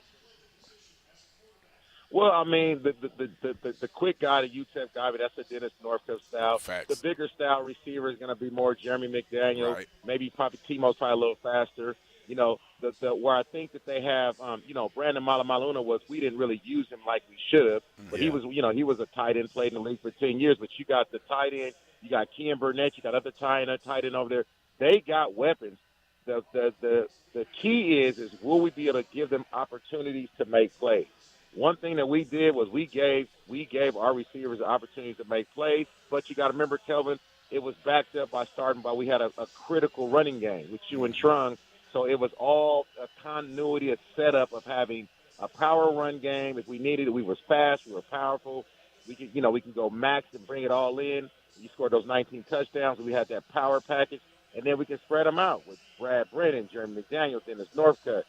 So the comparison to the guys, they got weapons, but they got to be able to get opportunities. It's all about opportunities. So we'll see how much he lets the ball fly today. I'm excited about today. I'm almost home to sit back and get my TV ready. Man, I have one more question for you, OJ. What do you think is going to be the determining factor of having a good season or not for this team? Getting out the gates quickly is very important. Confidence. You got to think about the year prior, not last year, year before, they lost to SC, at home when they should have won. Downhill from there. We went out to Vegas last year, had an opportunity, downhill from there. So I think getting a win today, getting out the gates, and of course, KE, the basics, the turnover ratio, right. You know what I mean? Make sure that we don't lose the turnover battle. And special teams, you know what I mean? You got to win your special teams, the turnover battle, and I think you have a chance. And these guys, you got to remember, this is a new recruiting class, a lot of new faces. Guys going to have a little bit of jitters, but they should feel confident about going down and playing against these guys they're playing against. And that's a good San Diego State team. People don't understand. They've won, if I'm not mistaken, somewhere between 7 and 9 games each season over the last 4 or 5 years. Right. Yeah, they won 11 last year. And those are all the guys that correct me. I appreciate it. So those guys down there know that Pac-12 and San Diego State, trust me, they're going to be ready. They're going to be trying to lick some wounds on Arizona today, so it's going to be good. I'm interested to see how this thing goes. Wow. OJ, thank you so much for joining us. I do have a question for you, though. So when Glenn Howell meets somebody from Arizona State, he always reminds them that he's undefeated. Kelvin, nobody wants to mess with Kelvin. I have a question. Whenever you meet somebody from Washington and they find out who you are, what kind of look do they have on their face when they remember the leap by the lake? Well, I'm 50 pounds heavier now, but not a fat 50, so that's okay. The first thing they ask me is they say, well, what position is you're the quarterback? I said, yeah, I was, at that time. I was. But the look is of strange, but as of, wow, you know what, that was crazy. I was there, or I seen it. I was at a bar, I was at a restaurant, I was at my house. What a play. It was just, so the looks are a little bit of shock because of my size difference now. But on the flip side, it is a look of like, wow, man, I can't believe it that you really pulled that off in our stadium at night and silenced that whole crowd. So it is cool. Good conversation. Hey, thank you so much for joining us on the pregame show. We really appreciate it. Bear down. Bear down, OJ. Anytime, guys. Give me a call whenever you need me. Absolutely. All right, that's the Captain's Corner with Kelvin Efon. Come on. I know you guys. Man. You're talking to Barrett. You got OJ. We have Bubba on. You guys are ready to go, it's right? It's game day for me. I just talked to 2 of the guys that I was in the locker room with, and we had a lot of success together. Hey, man, I'm totally pumped for this, man. Very appreciative of those guys coming on. Man, having a great show. Absolutely. All right, coming up next. We're going to do our keys to the game, and we're going to look at the best bets for today. All of that coming up. We're getting closer and closer. We're on with you till 11. Then we turn it over to Learfield for their network pregame show. And then at 12:30, Brian Jeffries takes over along with Lamont Levitt, getting ready for Arizona taking on San Diego State. You'll hear it right here on 1290. Bear down, Wildcats fans. This is the Meridian Wealth Management pregame show on Wildcats Radio 1290. Good. Brought to you by Meridian Wealth Management. Good. Wealth well managed, life well lived. This is the Rich Herrera Radio Show. Now streaming on Facebook Live and YouTube at Wildcats 1290 and our website, wildcatsradio1290.com. Terry crosses middle, handed to Matherin between the rings. Over for Creasa. Checked by Campbell. High screen from Koloko. Creasa around it. Drives right. Throw it for Koloko, who slams it down for 2. Lamb set.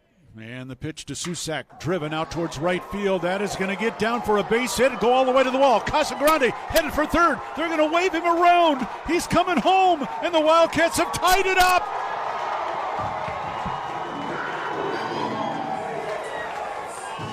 Susak with an RBI double to right center. And we're still playing ball. Tied at 16 in the bottom of the 10th. Shot blocked by Koloko, who grabs it out of the air. Ahead to Dalen Terry, Arizona with the ball, minute 30 to go, and a 6-point lead. Juzang working right, drives to the bucket, put up, blocked by Koloko, grabbed by Larson. Arizona ball, 38 seconds left. For Bernard, goes right, blocked by Ballo, grabbed by Mathurin. Arizona ball, 22 seconds left. Campbell down for the Bruins, throw it out to Riley. He'll shoot the three, blocked again by Koloko. Ballo grabs it, it's over. Championship to Tucson. Hey, sports fans, it's Rich Herrera. Thank you so much for tuning into our stream.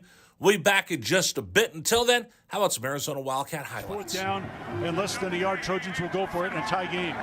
Slovis out of the shotgun. Step to his left. Step the handoff into the backfield and drop. No gain, loss on the play. Cats take over. That's a huge play by Arizona.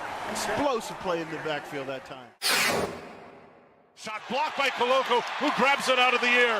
Ahead to Dalen Terry, Arizona with the ball, minute 30 to go, and a 6-point lead. Juzang working right, drives to the bucket, put up, blocked by Koloko, grabbed by Larson.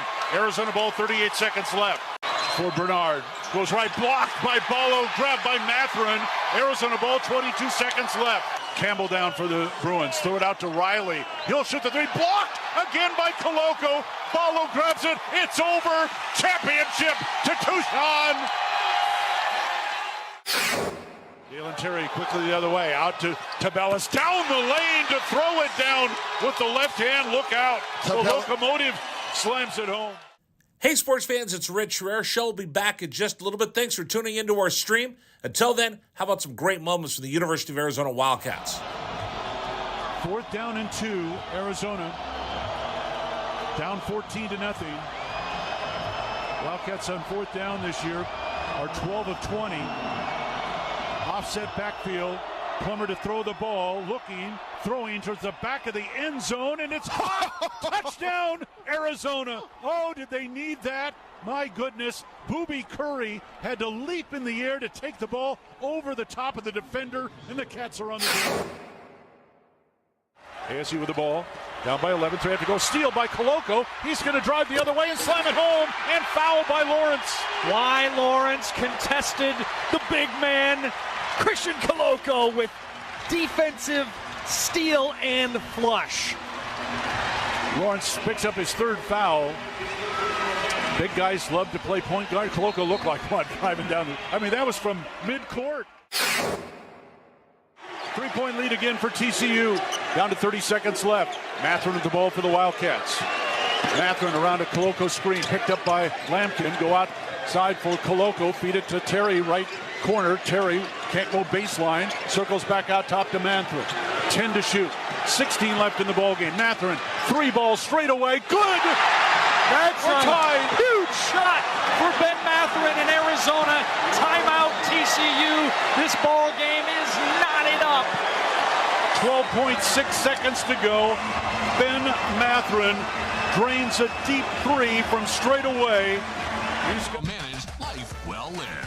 This is the home of the Arizona Wildcats. Wildcats Radio 1290. All right, guys, we're getting closer to kickoff. Arizona taking on San Diego State, 12:30. You'll hear the game here on Wildcats Radio 1290. Then don't forget, afterwards, we're on the air with you 3 hours after the final gun, including 2 hours on 1290. We'll have that also on YouTube as well, and our website, wildcatsradio1290.com. All right, let's talk about the keys to the game. What do the Cats need to do? Let's find out what the keys to the game are. They're all brought to you by our friends at Royal Automotive. Wildcats fans, what are the big keys for today's game? Our keys to the game are brought to you by the Royal Automotive Group. Royal Automotive, the dealership that is different. All right, time for the keys to the game. Who do we want to go first? Are we going tight end or running back tonight?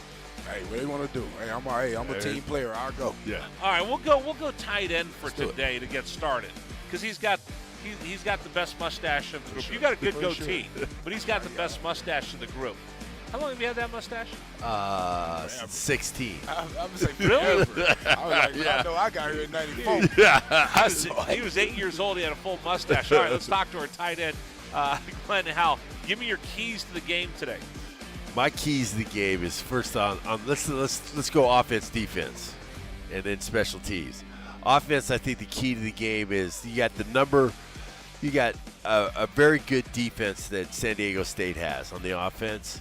We have to run the ball. Even though they only give up 80 yards per game last year, that's what they did. They have 7 guys returning from that team. I think we have to establish the run. We have to be able to run the ball downhill. If we can do that, we can get into our play-action game. And that's what we want to do. If we're running a pro-style offense, we got to do play action. We got to hit the tight end. We got to hit the receivers. We can do the screen game. We can do all those kinds of things if we run the ball. That's a big key. On the defensive side of the ball, we got to keep Braxton Burmeister inside the pocket, not let him get loose, not let him beat us with his feet. They're not going to pass the ball. If we can make them pass the ball more than 20 times, I think we're winning this ball game. I think we're going to win it. If he's throwing it 10 to 15 times, 15, 17 times, they've been running the ball. They've been shoving it down our throats. We cannot allow that. The guys up front have to be able to tie up blockers, let the linebackers and safeties come in and make the tackles. They have to. If we see our linebackers making 8 to 10 tackles, we're going to have a successful game. Kicking game. I have a lot of confidence in our punter and our kicker. We just got to be able to not miss kicks, no PATs misses, and no field goal misses. If we get in there, we got to do it. And inside the 20 on the offense, we have to be so much better than last year. Last year we were just doggone horrible, and we have to be able to have the play calling. We got to get the plays in. And we have to be able to execute and score touchdowns in the 20. All right, those are the keys to the game. Today from Glenn Howell, Kelvin Efon, the captain. What do you got for your keys to the game? Hey, Glenn was on top of it, but I want to add this in here, especially early in the season, offensively and defensively, but especially offensively. The turnover, not the turnover, but you have to win the penalty battle. You have to win not having a lot of penalties that's costing you to lose field position, that's costing you big plays. You have to really watch out for those holding penalties, the jump off sides and different things like that. You want to play a clean game. Defensively, I think tackling. Glenn said it, the D-line, but tackling. It's tough at the beginning of the year because you don't get a lot of live tackling versus ones. So, to me, in the beginning of the year, tackling is very important. So, I'm really looking to see, again, like Glenn said, if the linebackers are getting a lot of tackles, probably is going to be great for it. But if the DBs are getting tackled, their number one job is stopping the pass. So if the DBs are having to tackle already, that's putting you in a tough position. And again, my last thing is the field position, the special team, the punt game. We have to be able to win that. We have a starting punter coming back. We have a lot of young guys. We're very deep as far as in the second string guys on the team, so there's a lot of good bodies to have a great special team. Okay, that's the keys to the game by the captain. Let me throw my keys out here. It's interesting. All three of us are going to have one key that's going to be right down the middle, all of us, and that's field position. And I think Kyle Ostendorp is the most important guy today in this ball game. So Ostendorp is probably the best punter in the Pac-12. Glenn, you played for a guy in Larry Smith that talked about, hey, which one play in football makes the biggest difference, and that's the punt. Arizona's got to make sure they flip the field. San Diego State's going to run the football down your throat. And if they get on you, they're going to run the ball even more. You cannot play on short fields. You cannot have San Diego State start the ball on the 40-yard line and march down the field and eat all the clock. Just can't happen. So number one, first and foremost, they've got to win the field position battle today, and Ostendorp's going to be a big part of that. I'm going to look for one thing on defense today, more than anything else, a takeaway. Fellas, the plus-minus last year for the University of Arizona was not good. Plus-minus for San Diego State last year was not good. You got to be able to make some plays. And one of the things you got to do is get some takeaways. So I want a takeaway today. I want a +1 takeaway today for the Arizona Wildcats in the game. They're going to run the ball. Like we've always said, Kelvin, 11 guys to the ball, and as 11 guys get there, one of them take a big swing and punch the football out of that ball carrier's hand. I'm sorry I'm saying this next to a running back, but I need a turnover today for the Arizona Wildcats. 11 hats on the ball and try to ply that ball loose from him. Go in there and give it a big punch and see if you can cause a turnover. Like you guys said, linebackers got to stay clean. Got to stay clean. If you've got Gunnar Maldonado making tackles, I'm good with that. But if I see C-Row and C.Y. coming up from the secondary making tackles, that means that the defensive line wasn't able to eat a block. Linebackers are getting gummed up in the middle, and safeties are going to have to come help. Like you said, Kelvin, we saw that one play where Speedy Luke, it was great watching Speedy Luke go woo, woo, woo, boom, take it off. But you can't have that in this ball game today, right? You cannot have that in this ball game today, because if it does, Rich, it's going to look a lot like last year in our stadium. I'm going to throw one more thing out here for you guys. This is a Mountain West school. We are a Power 5 school in Tucson. That's physical. Let's take the helmets off, the names off the helmets. Let's talk about Power 5 versus Mountain West.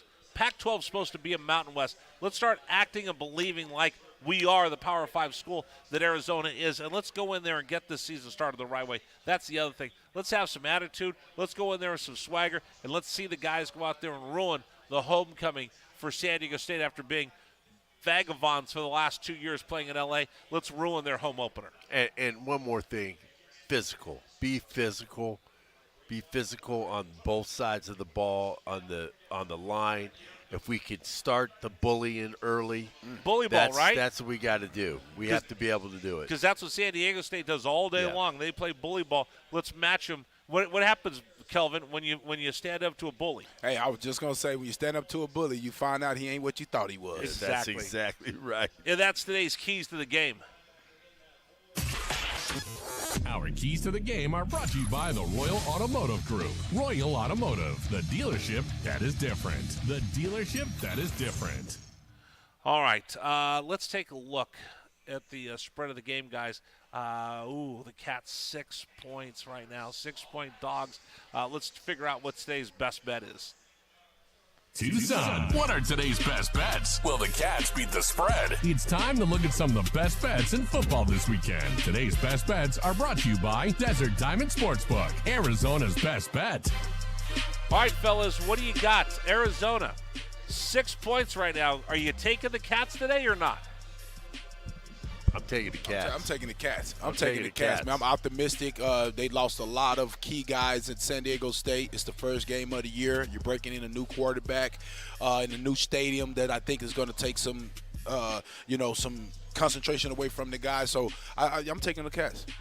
I'm taking the Cats too. Is there a way that it becomes too big, where San Diego State gets so overhyped and so excited? Remember, they've been vagabonds. They've been on the road. They haven't had a real home game in 3 years. They're going to play out there in their new stadium. There's a little cloud over there too. There's another cloud too. So all right. Well, okay. There's a big distraction. We haven't talked about that. Let's bring this up right here. There's a big distraction with some misconduct. I'll put it to you. It's a family show, so there's some misconduct that has been charged with San Diego State football. One player was released from the National Football League. The others aren't a member of the team.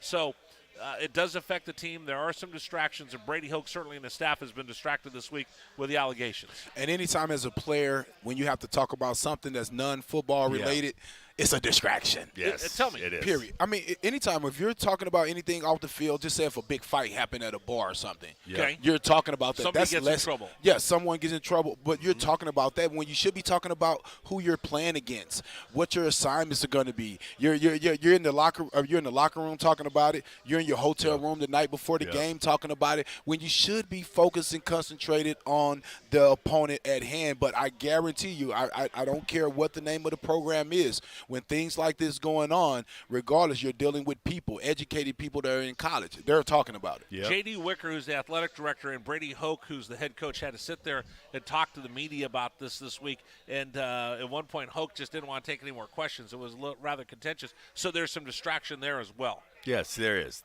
and it's going to be I think it's going to be a factor. So, and then plus you have on top of the new stadium, everybody's coming in there, and I heard it's not sold out. No, because the tickets were almost, I want to say $178 or something like that. Whoa. Because it's a small stadium, so the ticket price went up.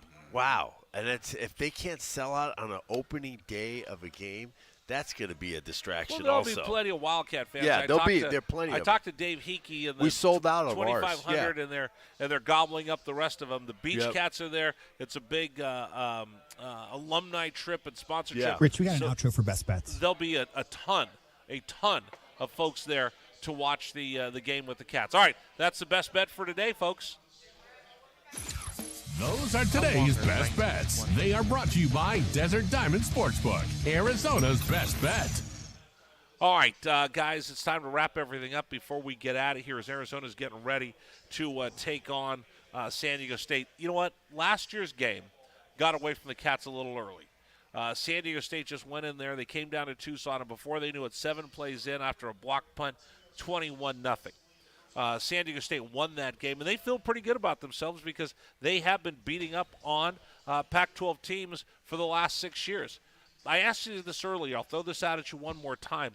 For the San Diego State kids, they're a little bit like Arizona kids. When Arizona takes on USC, Glenn, you know this. You go, hey, listen, fine, USC, you didn't want to recruit me. You sent me one letter, and then you ghosted me. I'm going to show you why you should have brought me in to play for the Trojans or the Bruins or somebody else. A little bit of a chip on their shoulder. I've got 3 kids I know personally that are part of the football program that I helped coach at in San Diego. None of them got looked at by Arizona. None of them. They came over. They didn't get looked at by Arizona. Kids like that is up and down that San Diego State roster. They're going to play with that same chip on their shoulder today. Yeah, that's fine and dandy. But we should be able to say there's a reason why you're not there. Yes. And we're going to show you today that we are superior to you. I'm sorry. That's the way we got to do it. And that's the way that the in mentality. Action, that's in action, not just a swag thing, but exactly. in action, getting after somebody. That's what we used to do. That's what we play those teams. I don't think we lost one game my 3 years to one of those teams. We lost to Fresno State in the last second. Okay. Last second. Other than that, we played San Diego State. We played all these other Toledo. We absolutely demolished those people. That's what we felt. The other thing I think we got to look at is today's, like we said, it's going to be an exciting time. There's a big flyover with an Air Force pilot. I think it's an Air Force jet that's flying over, and they're letting everybody know it's a former San Diego State student. They have all kinds of stuff going on. They have a bunch of concerts and festivals. It's going to be fun out there. How important is it for Arizona to make sure they take the crowd out of the game early? Yeah, that's the thing, that they have to go in there with the mentality.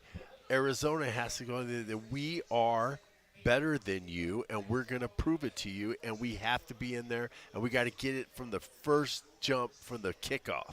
And what we used to always say, whose house? Yeah, Cat's house. Yeah, and that's what you do. You go and take over their home. You go take their home. You go take their refrigerator. Yeah. Right. And you go in there, and get you a salad, get you a little sandwich. This is my house. This is my property. We come to take over San Diego. All right, it's going to be fun. You know what? Jed said they've remade the roster, 50-plus new players for the Arizona Wildcats. Take last year's game, throw it out the window because these are completely different teams on both sides of the ball. It's going to be fun. Now we're going to throw it over to the network, Learfield Network pregame show. They'll take you up until 12:30. Then Brian Jeffries, Lamont Lovett will take you the rest of the way. We'll be along afterwards back in the studios of Wildcats Radio 1290. We're going to take telephone calls this year. We'll take text messages, and we'll be back on YouTube as well. So if you've enjoyed the game, you want to watch us afterwards, we'll have a full post-game wrap with the highlights immediately following the ball game, and then we'll be on the air with you about an hour after the final kick on Wildcats Radio 1290 and our website, wildcatsradio1290.com and YouTube. So, guys, thank you so much. Thanks to our friends here at Casino del Sol. We'll be here for every away game broadcast all season long. Of course, next week we'll be at the mall before the Mississippi State game on the campus of the University of Arizona. So, for Glenn Howell, thank you so much, my friend. For Kelvin Efon, the captain, thank you. We'll talk to you after the ball game. I'm Rich Herrera. This is Wildcats Radio 1290. Bear down. This hour of the Meridian Wealth Management pregame show is brought to you in part by Royal Jaguar Land Rover. This is the Rich Herrera Radio Show.